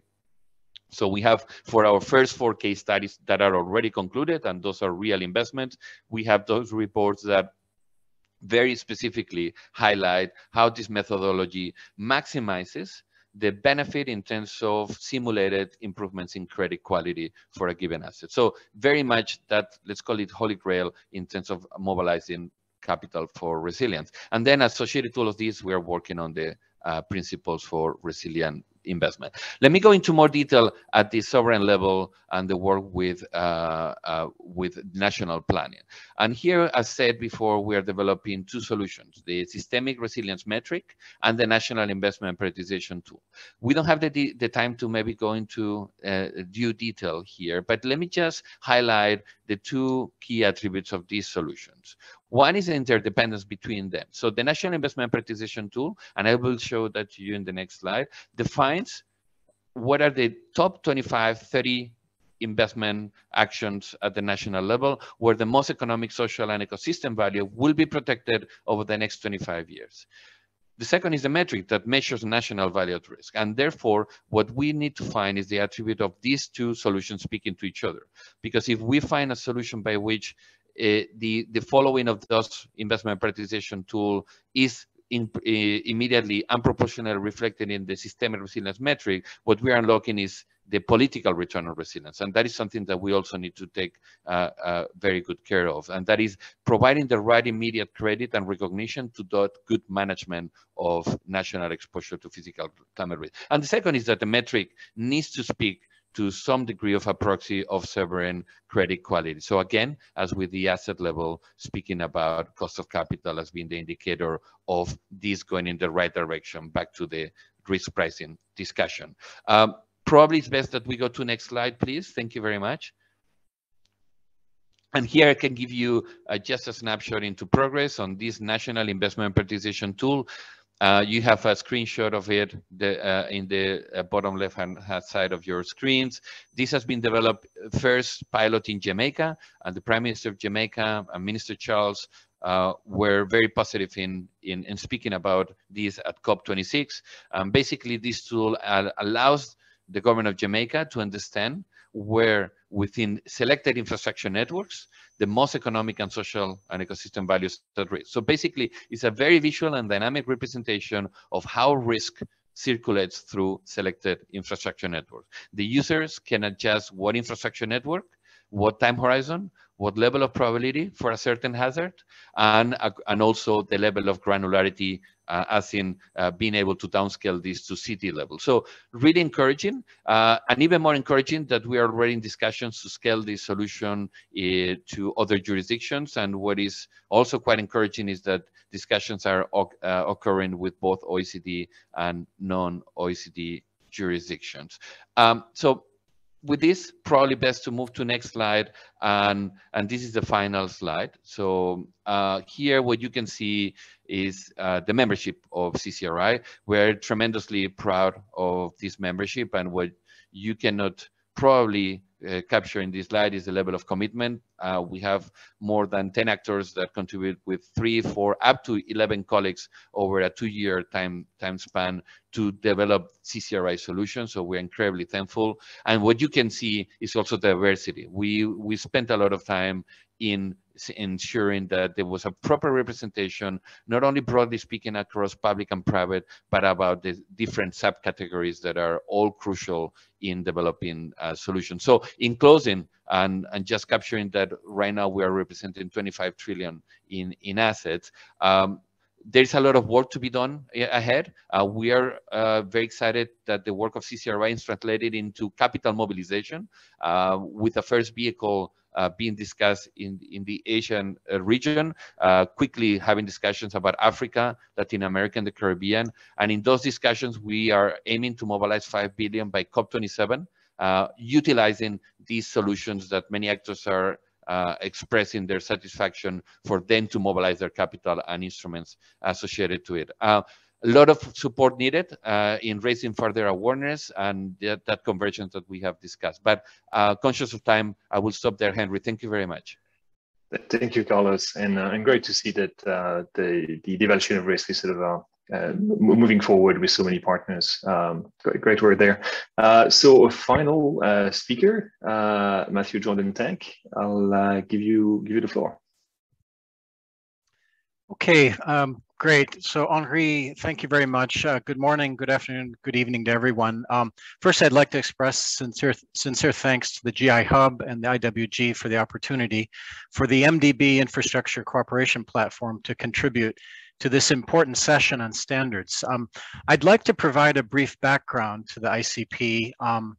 As around the MDB's vehicle, and the ICP is the vehicle for collaboration on infrastructure policy, and it was created specifically to manifest our work as a system and to leverage our decades-long relationships with both public and private sectors.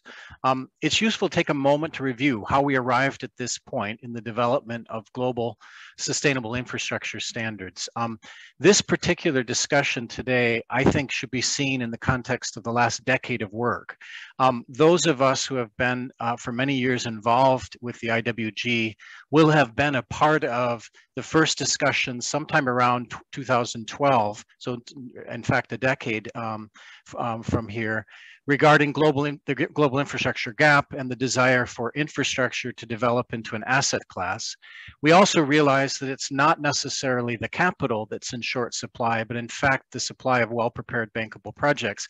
And this realization spawned a whole host of project preparation facilities across the MDBs anchored by the Global Infrastructure Facility, and really to accelerate and improve the project preparation cycle, specifically for PPPs.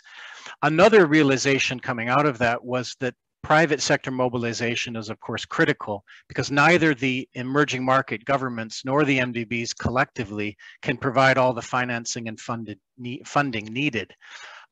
There was also a need and an understanding that we need to disseminate knowledge, best practice, data, and platforms, all backed by technical assistance, to lower these barriers to entry regarding information for market participants, particularly investors, but also for emerging market governments who are keen to attract investments by the private sector. So the GIH emerged out of those discussions, as did the platform that became Source. Now, the development of various credit enhancement products were also part of this agenda by the MDBs, MIGA, DFIs, investors. We all innovated over the last years to allow for a wider scope of projects to come across the line. And then finally, in the context of the SDGs, the approval of Paris, the emergence now of mainstream ESG focused investing, and the G20's quality infrastructure initiatives, which set out global principles and reinforced the importance of developing the sustainable infrastructure indicators where we are today and what our focus of our discussion currently. Now, I'd like to make a few comments about the drivers from our perspective for the sustainable infrastructure indicators. Firstly, they're obviously a key piece of the artifice to create an asset class for sustainable infrastructure. Governments are very keen to see these develop to help substantiate their commitments to high quality Paris-aligned projects. Institutional investors and bilateral DFIs clearly have an inherent interest in sustainable infrastructure as both long-term assets that align with complex commitments by their government owners. Private institutional investors see the benefits of developing these indicators and are reaching out to work with public entities, standard setters, and MDBs for alignment and collaboration, such as the Investors Leadership Network, the ILN, initiated with leading pension investors to substantiate their climate commitments. And finally, the MDBs rightly promote sustainable infrastructure indicators as part of our efforts to standardize the parameters around project development, promoting the quality agenda championed by the G20. So with that in mind, I'd like to give you a few observations from our perspective to place the indicators in context. Firstly, arising out of the discussions on the need for data around infrastructure investment in emerging markets, we developed a specific ICP work stream.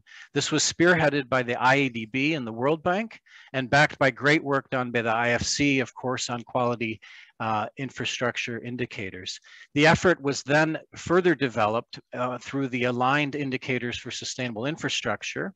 That was supported by the GIF, the PF, and EBRD, drawing on previous efforts from GRESB, GIB, Envision, amongst others. So all of these most recent MDB-led efforts and collaboration have had a direct impact on the private sector-led initiatives, principally Fast Infra's very promising SI label, which we just heard about from Christian.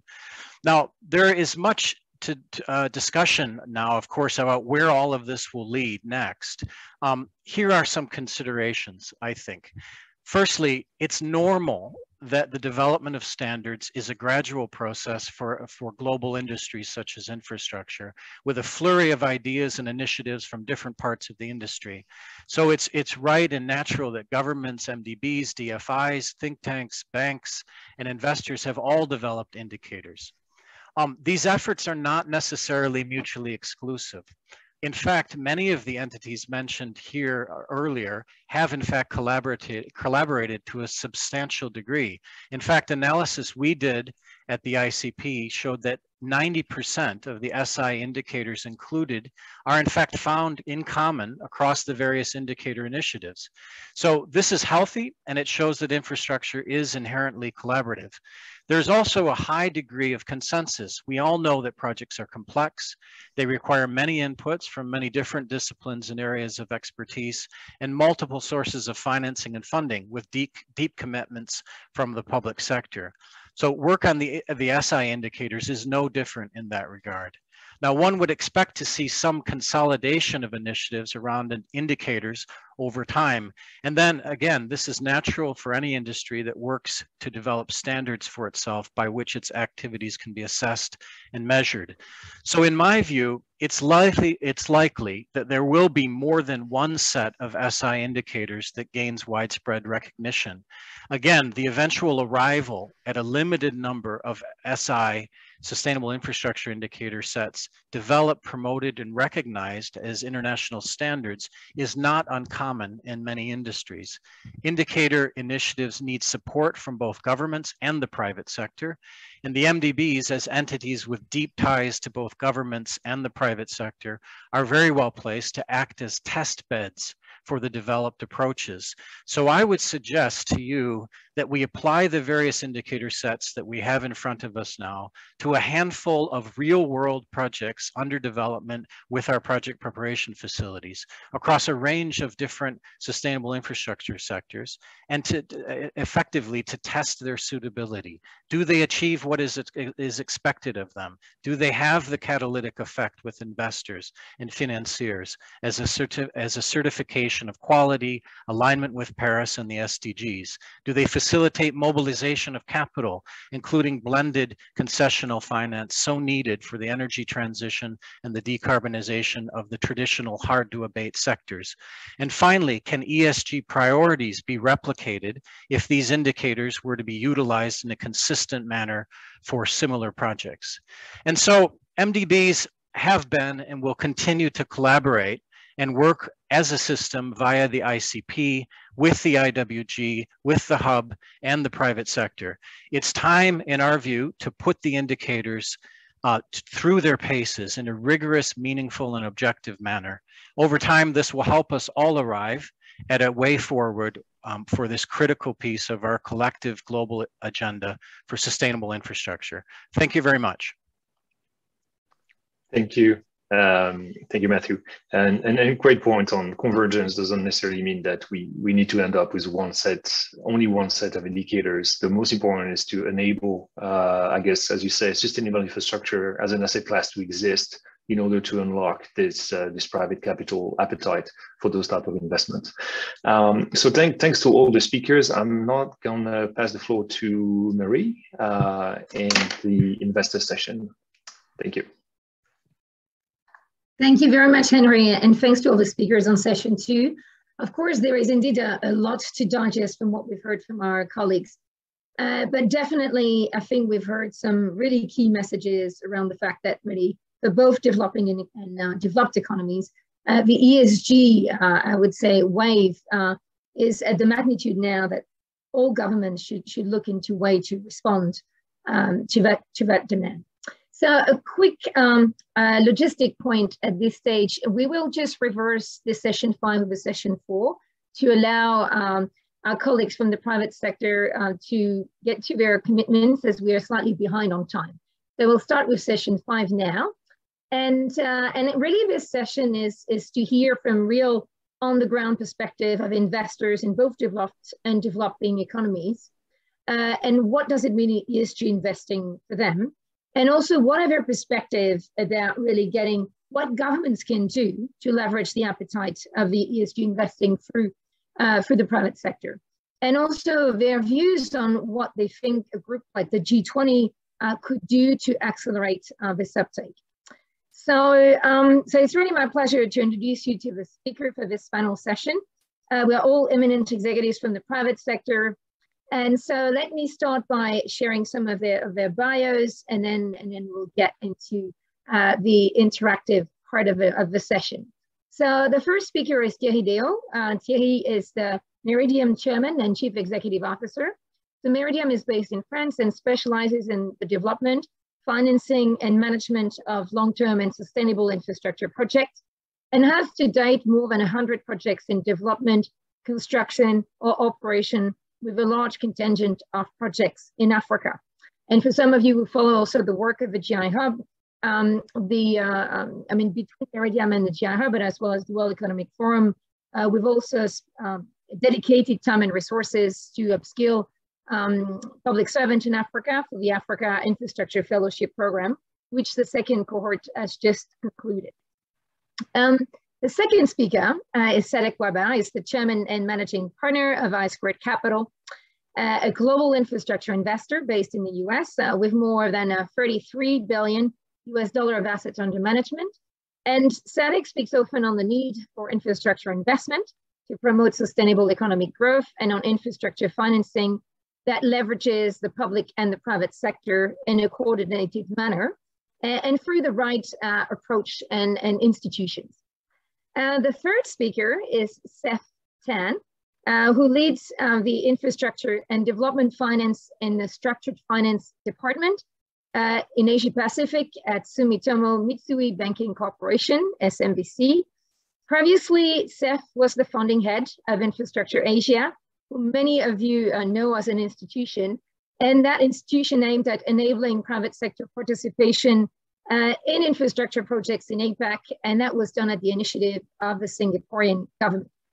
And last speaker is Mr. Li Qibao, is the Executive Director, Operating and Management Department at the China Africa Development Fund.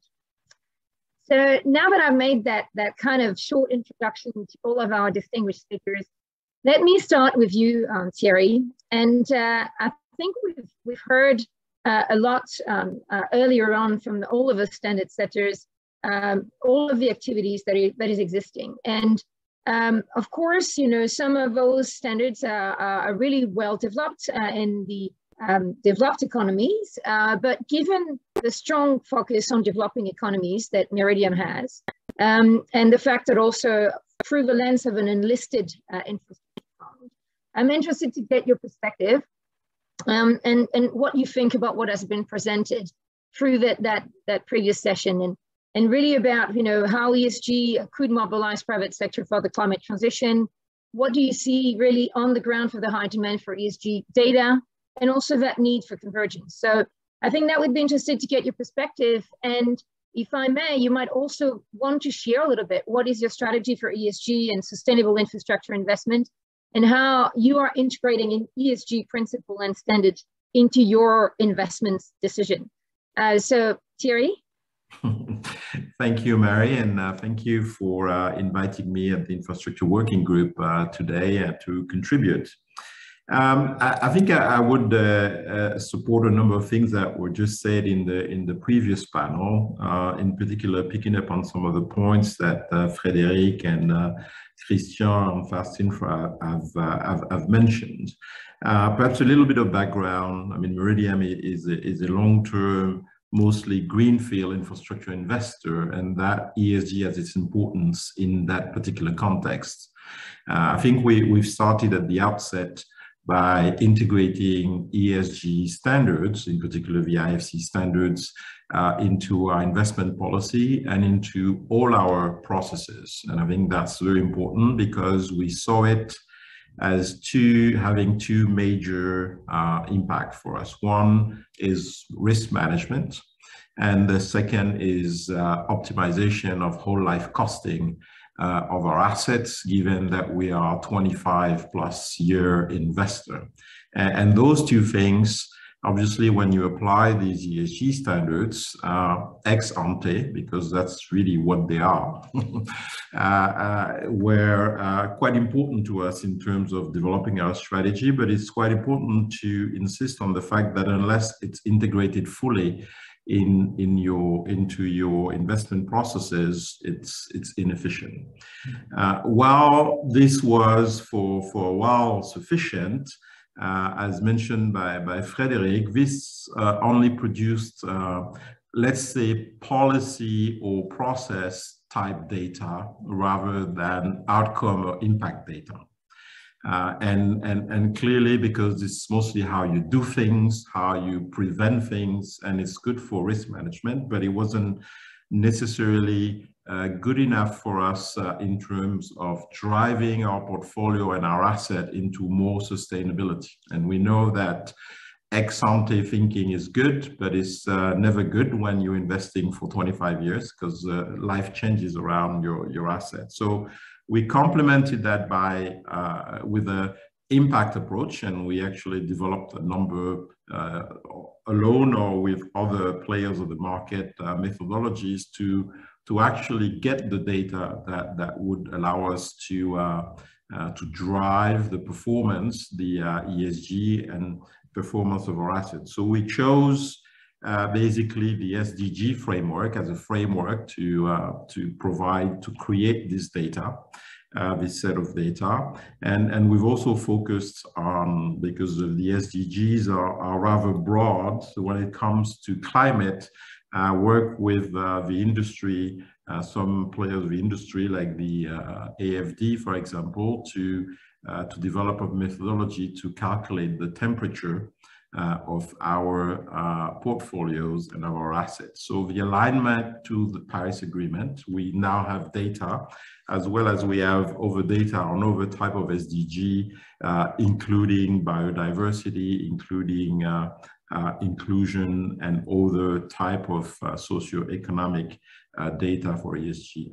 And with this complete set of data, and I forgot to mention that we've also had to develop a physical risk approach and data collection to be able to cover the entire scope of risk and impact for infrastructure.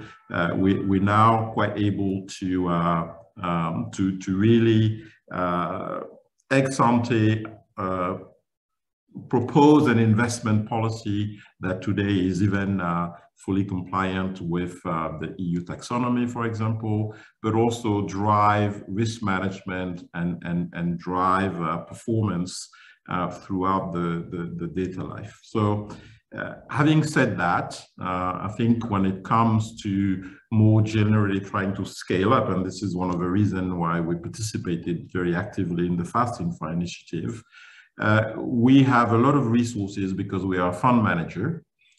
We have a lot of technical resources to be able to grasp all this data, but most institutional investors have very limited resources. So the convergence and standardization and the availability of such data is fundamental if we want to really promote and booster investment in sustainable infrastructure. There is an additional hurdle when it comes to emerging market, as you were mentioning. First of all, the perception of investors with regards to emerging markets is rather biased, or at least the perception compared to the reality of the risk is usually a huge gap between those two. And it's not helped by the regulation. I mean, most regulators, when it comes to insurance or pension funds, will penalize non-OECD investment in a big way.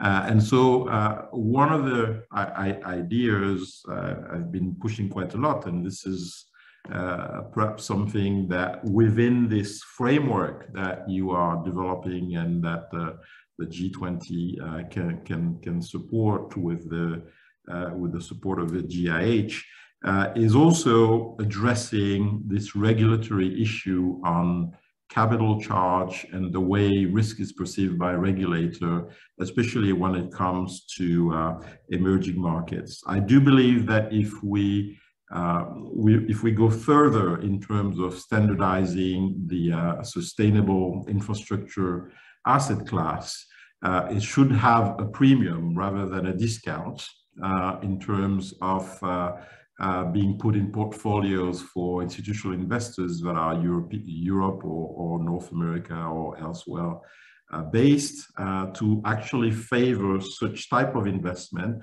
but also try to erase the gap between this perception between emerging economies and OECD economies. And I think you will see, and we're already seeing from the graphs of Frédéric, that sustainable investment in Europe pushed by regulation will boost and will grow fast.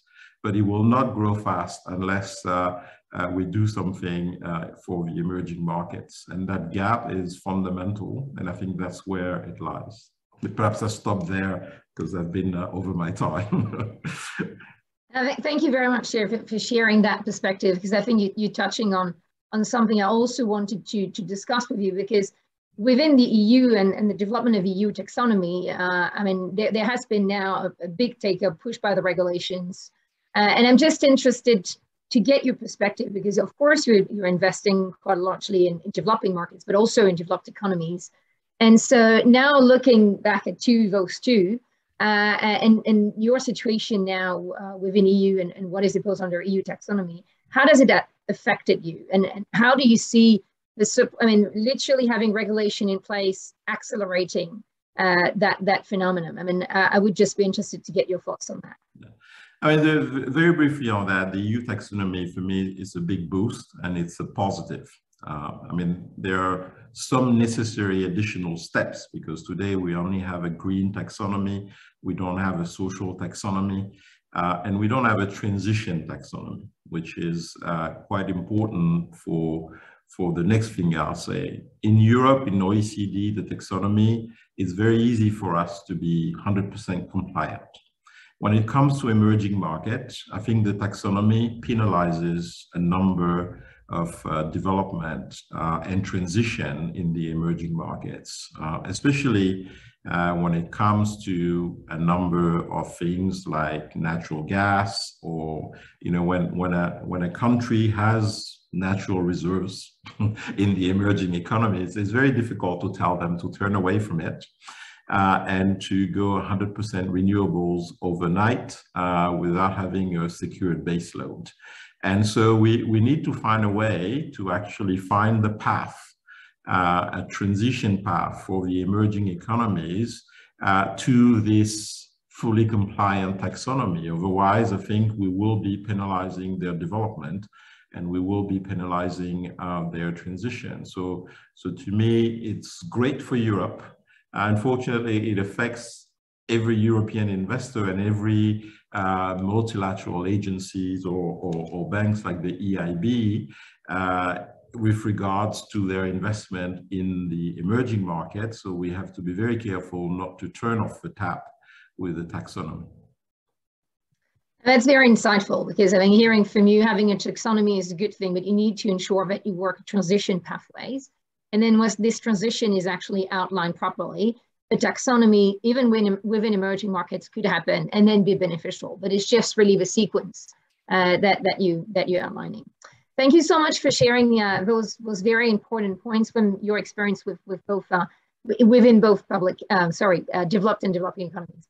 So let me turn now to you, Seth, and really interested to get initially some of the perspective from your work at SMBC, and what is your strategy for ESG investing in the APAC region? Also, what are the main challenges to mobilize finance into sustainable infrastructure in the emerging markets? Because of course, where you're also based out of Singapore, there is a lot of activities. And how this challenge is different to those that you see in more developed economies that also SMBC provides debt for infrastructure project to. Thanks, Marie. SMBC, like many financial institutions, embrace the same values and the same goals. And if you look at the entire finance industry in the last 5 or 6 years, it's changed dramatically. And I'd like to start with that, because I think it is important that if you look at it from that level, ESG has moved from fulfilling compliance to a business opportunity, even for banks. And it has also moved from landmark cases to business as usual. And not only has the cost of implementing ESG come down, it has also become more relatively quick for ESG investments and financing. And look at some of the cases that have been done, even in COVID. A lot of cases were involved in the renewable space. So I think that overlay is very, very important. Specifically for SMBC, one of the trade magazines called Project Finance International recently reported that for 2021, SMBC had the largest share amongst all banks in terms of the project financing market in the whole world, around 5.6%. And out of that, 125 deals, more than a third is in renewables. But having said that, I think like many other banks, we want to do more. We want to also do more in emerging markets. But unlike developed economies, I fully agree with Thierry.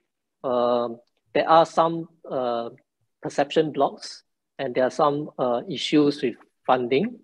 But I would like to highlight a couple of other things that are perhaps specific to emerging markets, embracing more renewables or sustainable infrastructure at large. Speaking to a lot of players, I think a lot of it comes down to policy guidance. The policy guidance in emerging markets is not always there, or not always fully there. And it ranges to the guidance in terms of the size of the sustainable infrastructure market that the governments are looking to develop, to very specifically the enabling environment that they want to set in place for projects to be more bankable. There are, in emerging markets, two ends of the spectrum. On one end, there's this, the asset class like renewables, which is already bankable. A lot of institutional investors are very keen to get into it, but they can't. Although studies after studies says that even in APEC, there could be 30% more renewables potential because there are not enough investable or bankable deals. But if you look at it and synthesize what are the issues, there's actually not too many. There are a couple of pillars that if you get it right, it could result in more opportunities that even institutional investors could potentially look at. One simple one is the grid. As countries have more of renewables in their energy mix from 1 to 2% to close to 10%, you have to deal with your grid. And having a stable grid that can absorb the renewables, I think is an important one. And sending that message to investors is very important. Of course, renewables or this type of asset class, they do have a longer payback versus other types of assets. And having long-term cash flow stability is important. And creating that long-term stability is important. Another very important feature is that not every emerging market is big in each of the countries. So it is important to create a series of opportunities because individual asset opportunities are small and there's frictional cost of any investors looking at a single 50 megawatt, 100 megawatt. If the government paints a big enough market and allows investors to aggregate those assets together, I think a lot more investors will be interested. Imagine the whole ASEAN, if somehow we can aggregate the opportunities in renewables together, there will be a lot more attention paid to opportunities in this part of the world. Of course, over time, if there could be some accommodation for including energy storage, because we know it is coming, that could be important. I want to also touch on another end of the spectrum, which is perhaps a smaller absolute size, but very important, and that is the spectrum of the market that the multilaterals are working on. It is smaller in size. Last year, all the big multilaterals spent about $66 billion on green finance. So relative to the entire market, it's not big, but it's catalytic in nature because they work on harder to bank or harder to invest type of assets. And hence, if they could make it work, I think it could catalyze more. It could be climate adaptation, it could be resource efficiency in existing buildings, or it could be even one MDB is working on the earlier retirement of coal plants. So all these are important and it adds to the equation. The important thing is in last year, if I remember correctly, all the MDBs raised 63% of the social bonds, sustainability bonds. So, and that creates the momentum to channel investments in sustainability finance into this type of projects. So I think this is the other end of the spectrum that's important as well, that could help emerging markets. I'll stop there. Yeah, thank you very much, Seth. I think you outlined a couple of, very important and already quite relevant to one of the questions that will come down the line about what the G20 could do to support that aspect in terms of the policy guidance and really trying to support that endeavor and working on the series of opportunity, which is back to also the comment that Matthew, Jordan, Tank, and Dave already made around the project preparation, and to ensure that it starts really there. And that's really something also that in emerging markets, for sure, will be supported very largely by MDBs or by governments themselves, because that particularly early stage support is seen as too high risk for every investor. So the support of the governments themselves in driving that effort, plus the MDBs, will be key. I have another question for you, but I will come back to you later. But let me now invite our colleagues, Mr. Li Shibao, to respond to two questions that I have for you. I mean, the first one is that the China-Africa Development Fund is China's first equity fund focusing on investment in Africa. And as we know, Africa is particularly vulnerable to the impacts of climate change. So please tell us about your strategy, and interested to hear from your perspective, what does sustainable infrastructure look like? Thank you, Marie. And thank Indonesia presidency and as well as GI Hub. Actually, it's a great pleasure to join this discussion and share our practice and idea in investing in Africa. As an outcome of FOCAC and China's first equity fund investing especially in Africa, instead of aiming for profit maximization, the CAT fund integrates all kinds of resources in China and Africa and set up sustainable internal governance through equity investment, so as to realize the inclusive development of both our investment and the local environment and society. For 14 years, the CAT fund has consistently stayed close to Africa's development needs, followed market principles, and sought to fill in funding gaps for China-Africa cooperation programs through direct investment. It has been able to bring Chinese capital technology, standards, production capacity, and managerial experience to Africa. Share development opportunities with Africa and generate local jobs, exports, and tax revenues for Africa, thereby realizing the goals of mutual benefit and common progress. Sustainable infrastructure investment is a long-term investment, in our view. In addition to being economically feasible and commercially sustainable, it also requires environment-friendly operation, social inclusion, and standardized governance. CAT fund actively practice the concept of green and no carbon investment and responsible investment, and emphasizes the application of sustainable investment strategy in the whole flow of investment. In the stage of project development, we avoid fuels like tobacco, alcohol, and entertainment by establishing a negative list of targets in industry, and instead focus more on the fuels such as clean energy, digital economy, green manufacturing, and sustainable agriculture.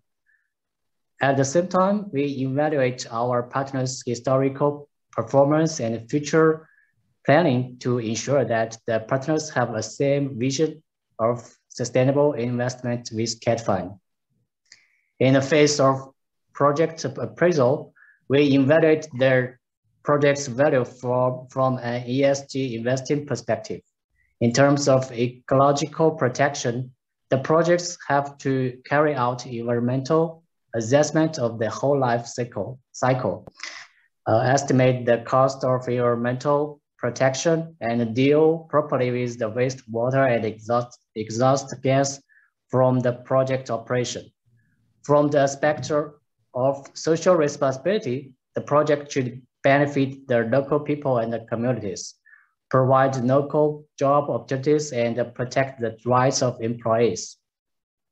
In respect of corporate governance, the project should establish standardized corporate governance structure governance structure, efficient and transparent governance procedures, protect the profits of shareholders, and open up their information disclosure channels for shareholders and stakeholders.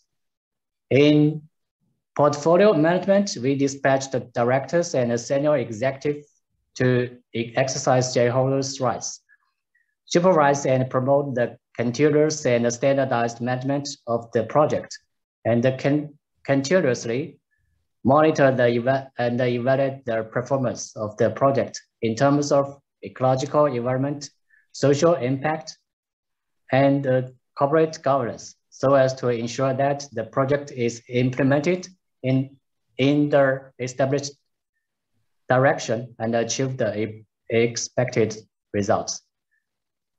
Thank you very much.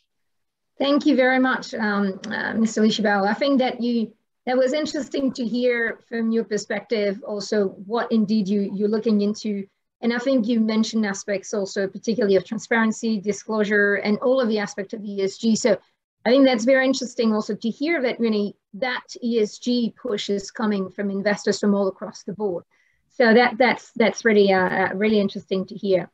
Let me ask now on to Cedric a question, and sorry to have kept you for so long.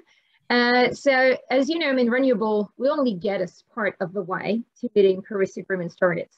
So the most recent study actually made by Ellen MacArthur Foundation shows that only up to 55%. So we are still far away from the count. But however, I mean, to achieve our climate goals, not forgetting adaptation, I think that's also something important for this group. We need to rapidly scale up investments, not just into renewables, but into other what we call transformative infrastructure sector too. Water, circular economy, nature-based system, infotech. So from your perspective, what would you say are the main challenges and potential solutions to achieving the speed and scale of investments into renewables, which means literally attracting more than 3 times the current investment gaps level, and incentivizing also institutional investors via platform or for investment, and maybe like things that Thierry mentioned related to, upgrade regulations, for example, like on regulatory capital requirements, for example. So I'm just interested to test your ideas on those challenges and those solutions. Absolutely. First of all, thank you very much for having me here, Mary Lam, and for the fantastic work you've been doing at the GI Hub. And it's really been fascinating to listen to everyone, especially on this panel, who've really brought in a lot of very good insights on the debate that we're having today. Look, you ask a very good question. And at the core, in my opinion, it's really a question of moving away when you talk about renewables, and I think that is the essence of the seminar that you've organized, away from the definition of renewables to include, energy renewables, electric vehicles, electrification of mass transit, which is typically the categories we're talking about renewables. But at the end of the day, when you look at the title of the seminar, is really about sustainable infrastructure, and I would add sustainable and resilient infrastructure. And when you think about how we want to push that agenda, it really requires us at the core to really think about conventional infrastructure has to be rethought in terms of what I would call broadly green infrastructure, right? So if we take a step back, roads, bridges, tunnels is really part and parcel of the climate problem. So roads are made of bitumen, a petroleum product. Concrete is one of the most water and resource intensive materials. Steel is essentially forged from burning coal. So every road or bridge, even if it's filled with electric vehicles, has a massive carbon footprint. When we talk about renewables, we should really widen the debate, and I know people know about that, but we should really widen the debate around the fact, for example, that wind turbines to meet UN climate goals will require 1.7 billion tons of steel, which coming from the US, if I put it in a US perspective, it's the equivalent of building 22,000 Golden Gate bridges. So these are staggering numbers. And the issue is that we have to really quickly pivot towards what you call sustainable and resilient infrastructure. So you talked about the fact that we need to be able to pivot to that. Technology is going to be an important thing. And by the way, I'd like to commend the GIH for doing honestly a superb work and introducing technology into the debate about infrastructure. And so you're right, we need to have smart infrastructure that takes into account. I'll give you another interesting statistic. The push towards rural to urban areas, which is unprecedented, and where today you have over 50% of the population in urban areas, and in the coming decades will be over 70%, most of that growth coming from Southeast Asia, that push is going to generate the need for something like 186 billion square meters of new buildings, which again, apologies for being US-centric here, but that amount between 2020 and 2060 is the equivalent of a new New York City. So we need to build New York City every month for 40 years. So think about the input required to build these cities and the massive climate and social impact that's going to happen. So all of these need to be absolutely taken into account.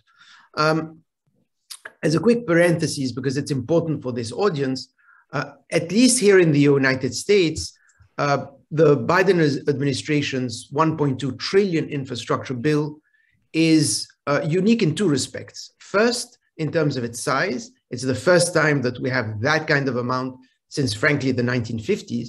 And two, I think, which is a positive news globally, it's the first comprehensive plan we have in the US that really tries to address all of the issues that we've been talking about in the last couple of seminars.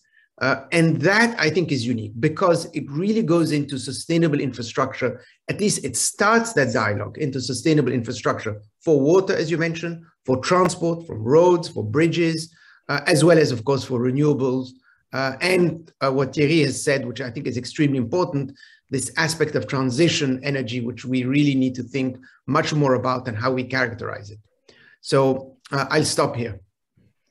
Yeah, thank you so much, Sadek, for sharing your perspective. I think they are highlighting the fact that circular economy, which was a key topic last year, that we actually the hub worked on to showcase, circular economy solutions.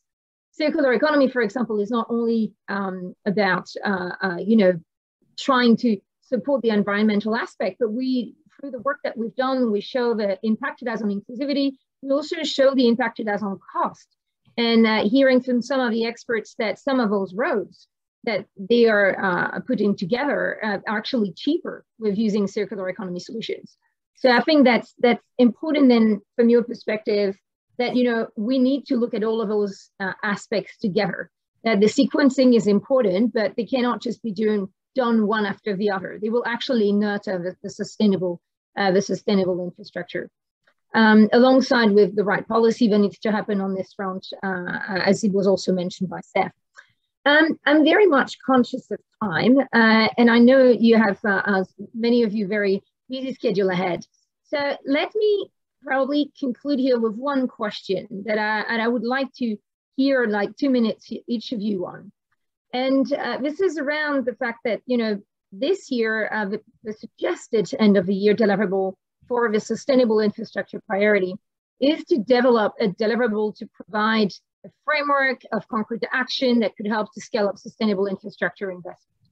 And we know that this process overall, and starting from that framework to action, will take several years, but really action needs to start now. And then we've heard from all of the standard setters that 5 years ago, ESG was still not that much, was just a nice to have. And now, as we heard from Seth, this is business as usual, right?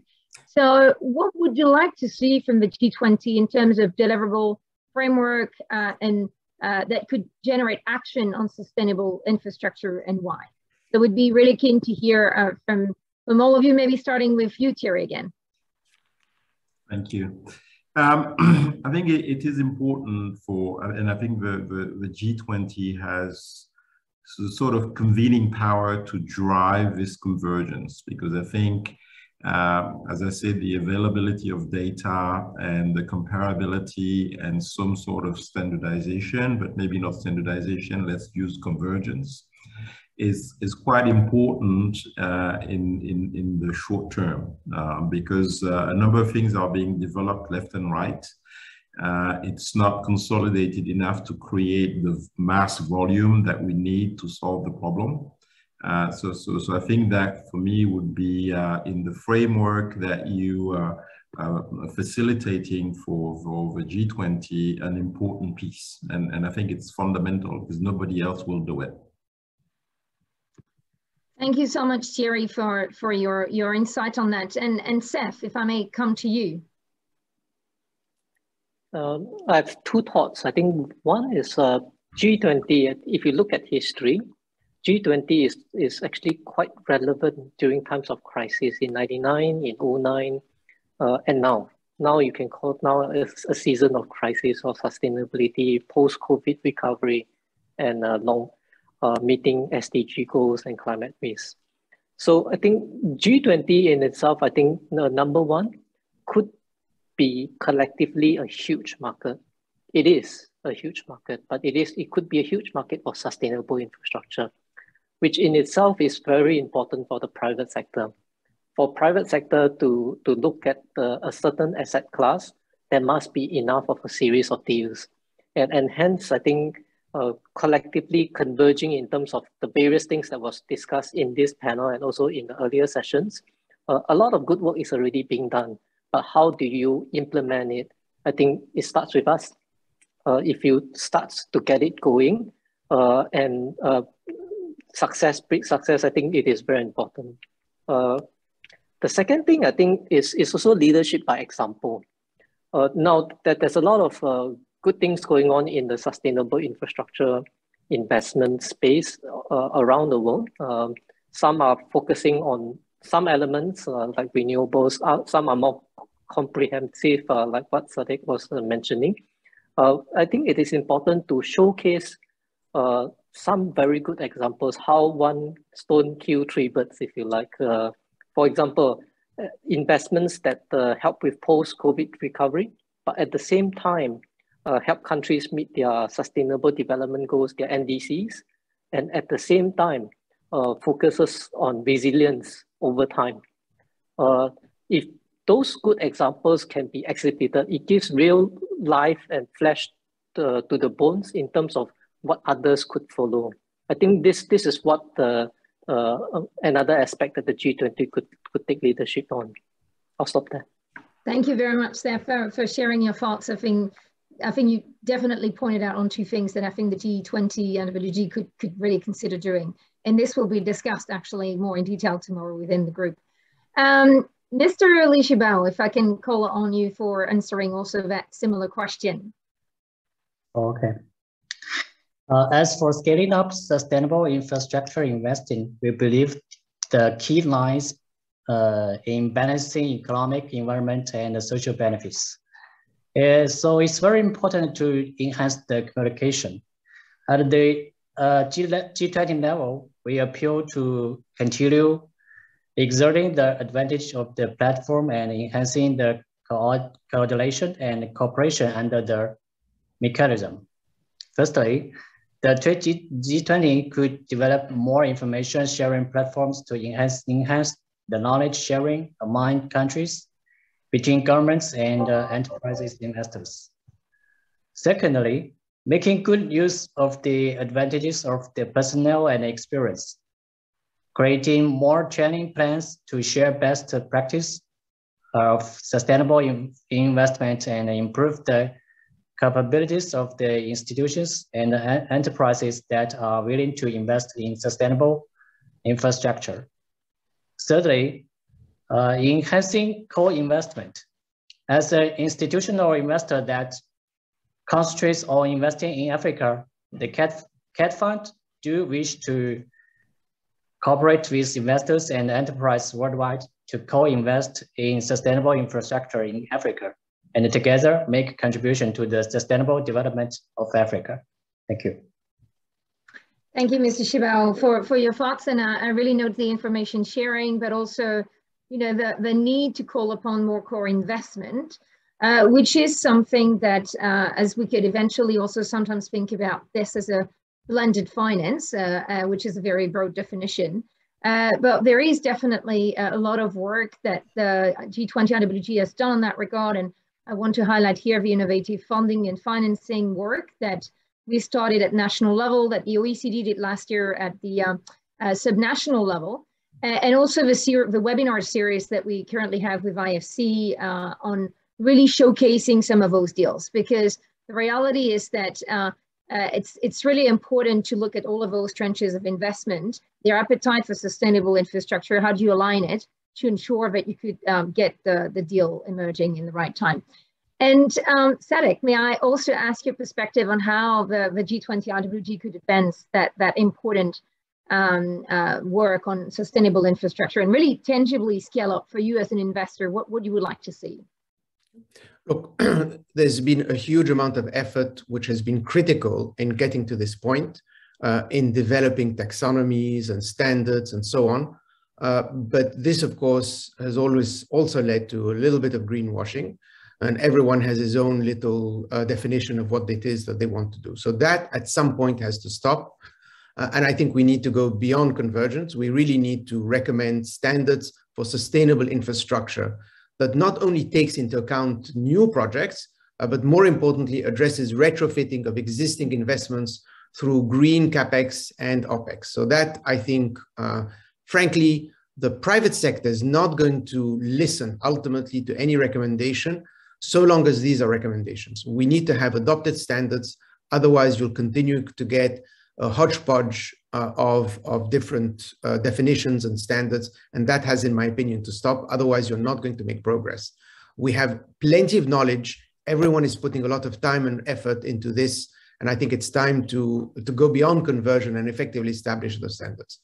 The second point I would say is the EU taxonomy has potential as a catalyst, definitely, but it's not complete. And I think the compromise text is very difficult to navigate for the private sector.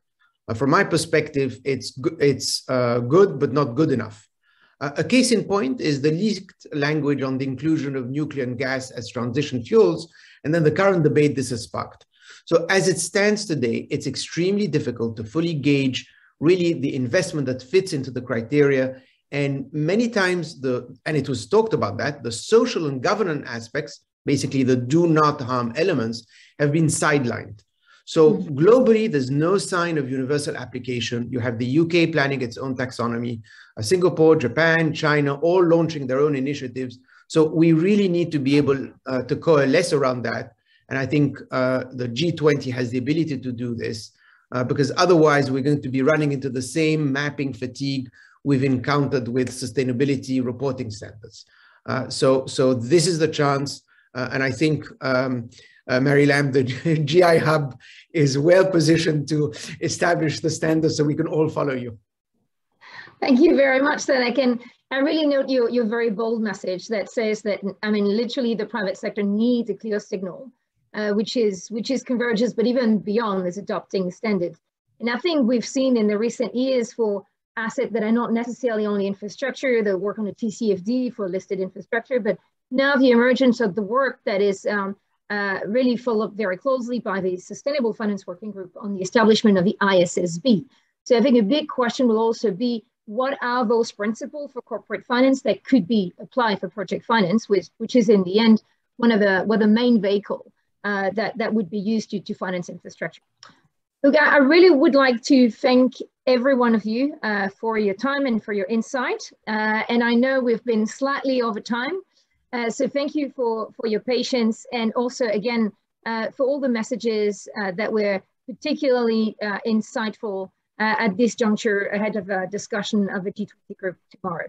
So I will now close out this session, and I would like to now open the session 4, which is really calling on to the OECD to briefly present their work to date on ESG and policy incentives in sustainable infrastructure. And I would like to introduce Mamiko Yokoi Arai, who is the Deputy Head of the Financial Markets Division. and the head of infrastructure and alternative financing at the OECD, and Edwin Loewy, head of the infrastructure and public procurement division at the OECD. You've both heard from Mamiko and Edwin in the past at the IWG. So I will let the floor to them, asking them to keep their presentation short, as we are unfortunately really behind in time. So Mamiko, the floor is yours. Thank you, Mary. It's a great pleasure to speak today. So maybe we'll quickly go to the first slide. So we have already heard, sorry, next slide, excuse me. So we have heard from the GIH on the potential role that infrastructure can play in terms of meeting net zero goals and the investment trends for ESGs. And we also heard from the most advanced data initiatives on what they're doing. And now we also heard from the investors as well. So I think the question remains of why does there remain an infrastructure investment gap, despite us knowing that there is investor appetite? And I think one of the key areas of the market failure is really around the information asymmetry. So this, and also, despite the IWG having identified the data issue for a number of years, it has been really difficult to agree on how best to address the data issues, given that a lot of these data initiatives are private sector initiatives. So I think first and foremost, it is important to be clear that data for infrastructure in general is not comprehensive. I mean, there are a lot of funds that are covered, but in the overall scheme of the universe of infrastructure, it is not as comprehensive as we would hope it to be. And this is despite a lot of the effort that has been made by all the data initiatives that were discussed earlier as well. And one of the clear challenges remain, and I think this is already highlighted to some extent, but I'll just spell it out, is the definition of infrastructure itself. It does not harmonize in a meaningful way for data collection purposes, although there are a lot of good initiatives. And on top of that, if we go one level down for ESG data, there is in fact not a data set available. I mean, it was mentioned that there are indicators and benchmarking, but the data itself is not available, as is the case from the more larger sustainable finance universe. We know from the OECD's annual large pension fund survey that also, in addition to that, that a number of large funds are developing their in-house assessment method for their ESG investments as well. And this also means that there's further diversification of how we think about ESG. I just want to, before we go on, let's just think a little bit about ESG. And I think Frederick's point about the impact and risk is actually very important, because I'll highlight a very concrete example. So from our pension fund survey, we know that G is the most important element that is being applied by pension funds. And that relates, for example, to corporate governance and business ethics. So this is followed by human rights, which is S, and then climate change and energy for E. So it's not very obvious what exactly is happening, given some of the importance that was placed on a different for E in particular. However, when we ask what sort of ESG projects that they are investing in, they will usually identify, for example, waste management plans as being E or a school as being S. So while the direction of the application is right, it seems that it's a little bit of a crude way to classifying your ESG investments, because it really lacks an assessment of the infrastructure project itself. So that's a key issue around ESG, in that the way we understand the application of ESG for infrastructure is quite diverse. So if we can go to the next slide, please. So the initiative, I think all the initiatives that were presented are doing great work, and they have had a big impact on how the infrastructure sector is developing. But I think one of the questions that we have at hand is, how can we make them talk to each other better? And so we have a better overall good outcome.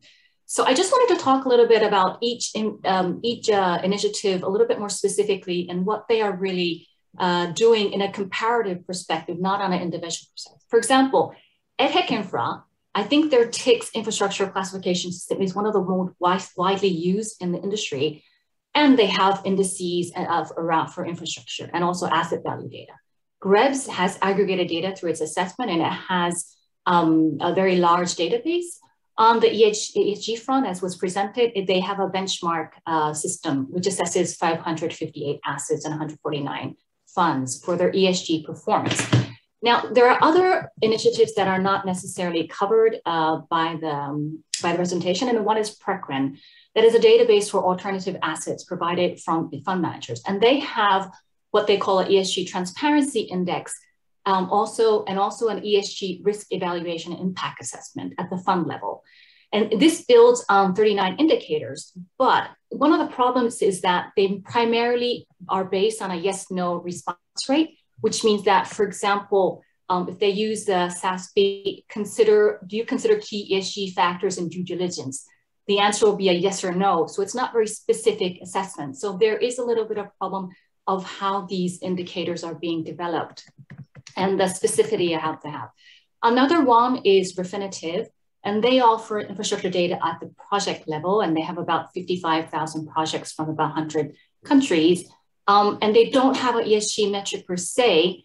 And the only way that you can actually do some assessment about it is by filtering by sector, for example, renewable energy. And so finally, I think Fast Infra's plan to provide publicly available data in 2022 is extremely promising. It will take some time to accumulate the labeled projects once there is, and to form a broad database. So that could be the challenge going forward. But its application should promote transparency or market disclosure, report and measure performance of sustainable infrastructure assets going forward. So the data availability of ESG performance and infrastructure assets is very limited at this point. And the complexity of the infrastructure asset itself doesn't really help the cause.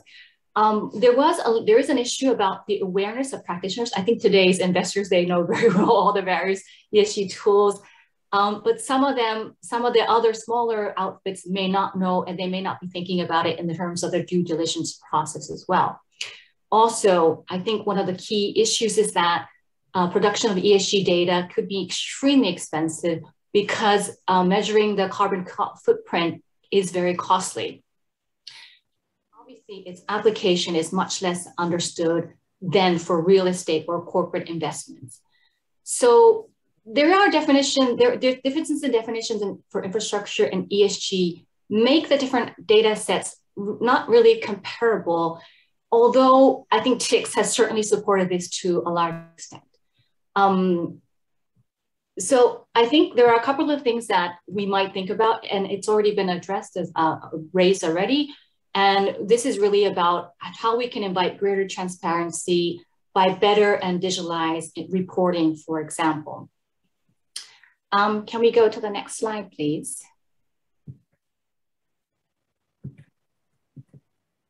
So I just want to reflect a little bit about the Infrastructure Investors Dialogue last year, which Laura has already mentioned, because I think they provide important policy messages on sustainable infrastructure. And so here are some that are relevant to the current discussion. So we think that recognizing sustainability as a critical factor in long-term infrastructure investment is a key item of these. And it also should be considered not only in terms of an obligation in the market currently, but also in terms of positive outcomes and addressing the market failure that is climate change itself. So obviously, data consistency is key for all this. And so going forward, there are a couple of areas which IWG may wish to consider. So I think reporting regime on infrastructure investment is very patchy at the moment. And it was already mentioned that some of the mandatory reporting regulatory schemes have helped in pushing this forward.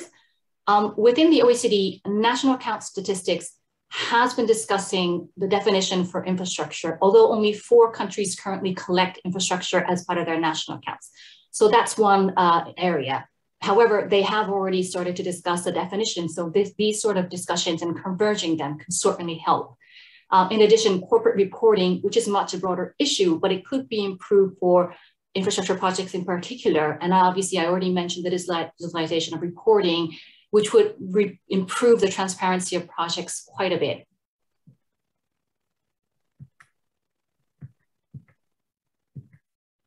So also, I think it was already, UNDP has already mentioned the Sustainable Finance Working Group as well. And our colleagues are involved very heavily in this as well. And so we think that there is a lot of avenue that we may wish to follow in terms of the SFWG work. because they have tackled the divergence of the ESG ratings and metrics to some extent, and they're making good headway. So following their path would also be a good consideration for the IWG. As mentioned, one of the challenges of the many sustainable finance guidances and tools is that when they are applied into assessment schemes, they often end up being a yes/no response instead of a risk assessment. And this can only be addressed by development of an implementation guidance. So this may also be something that could help standardize the approaches better. So I'll stop there and hand it over to Edwin. Thanks, Mamiko. If you can go to the next slide. So I'm the head of division for public procurement and infrastructure. And what we want to talk about is how we can actually turn the ESG convergence, how we can find a pathway for the implementation of that. And we would argue that you need to take the investors dialogue one step deeper. We've talked about the pathway to climate transition, but what is the pathway to the public sector leadership to make that happen? And we all know that the repartition of the infrastructure portfolios within government is famously diverse. And so therefore, ministries of finance have extremely important levers to influence the behavior across sectors and jurisdictions, but they don't have all of them. So how can they better understand how to turn the public sector prioritization process in ways that can help to implement ESG reporting and standardization from the public sector side? There's a huge opportunity right now, given the recovery plans in OECD and non-OECD countries, which means unprecedented amounts of investment, as some of the previous speakers have mentioned. There's also an issue about how we can improve the prioritization and selection of green infrastructure projects, as well as linking it back through green budgeting. So governments are putting these frameworks into place. How do we make sure that they align with the ESG reporting needs of financiers? This can also point to additional solutions such as administrative simplification of licensing and reporting to promote investment transparency and greater stability, and improving our understanding actually of the public sector processes such as the operational constraints or the reporting lines or target setting at the project level, which can lead to a more realistic and implementable ESG standards and help to identify what some of the public sector barriers are to meet the data gap. As we develop more standardized approaches to project preparation and management, how can we use this as a way to drive greater data consistency? So last year in October, we had the OECD Forum on the Governance of Infrastructure, which looks at these other stakeholders, ministries of finance, centers of government, procurement agencies, regulators, subnational governments. So how can we bring them into the discussion and align them with the ESG standardization that we've been talking about today? So one possibility, and this will be discussed in the IWG tomorrow, is whether or not this meeting could take place back to back with the investors dialogue in order to start thinking about how we can better implement some of the recommendations that come out of that important meeting. Next slide, please. So if we look at the OECD recommendation on the governance of infrastructure, what we see is that across the infrastructure lifecycle, there are a number of opportunities to improve the alignment of ESG considerations into the planning and delivery process. There's some animation, so if you can click. Thank you. So first of all, with regard to linking infrastructure plans to the green agenda, the figure shows that green considerations are the #1 strategic priority identified in infrastructure plans. Beyond public-private dialogue, dialogue within the public sector to ensure that all of the different sector ministries are also in line is quite important. I mentioned green budgeting. Actually, one of the very interesting issues that came up in the previous discussion was with regard to the economic regulators. And we have a network of economic regulators at the OECD. And the head of that network just recently said to me, the majority of economic regulators do not have climate transition plans. So this is a very important stakeholder body to also bring on board. Next slide.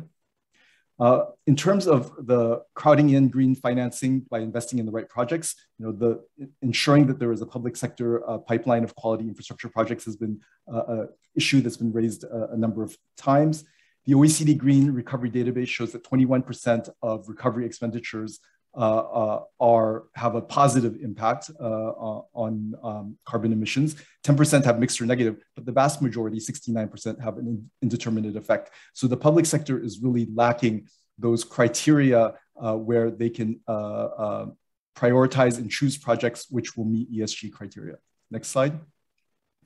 We also see that improving infrastructure delivery is going to require a number of new skills in the public sector, both for the preparation of projects, but also for tools such as green procurement. We've seen here in the chart, if people can see in the figure, that the majority of OECD countries have in place some type of capacity building process so that procurement authorities can take into account green criteria in procurement. And then the last slide. So as we look at infrastructure over the project lifecycle, we see that closing the ESG data gap will mean incorporating risk, as has been abundantly shown in previous discussions, as well as understanding the operational and regulatory limitations of infrastructure projects. This can mean greater streamlining of reporting and licensing, further development of life cycle costing methodologies, and the use of data analytics to leverage infotech to focus more on outcomes over outputs, as has been discussed earlier. So these are some of the areas where governments, I think, could fruitfully participate in the discussion in order to identify pathways to realizing the ESG convergence. Thank you very much. Thank you very much, Edwin and Mamiko. Definitely a lot of happening on the governance front at the OECD and very relevant to this work, and interested to get your perspective, Mamiko, on ESG and definitely your little review helped to provide some even more lights to the very comprehensive presentation we had from the standard setter earlier. So I am absolutely conscious of the fact that we are very much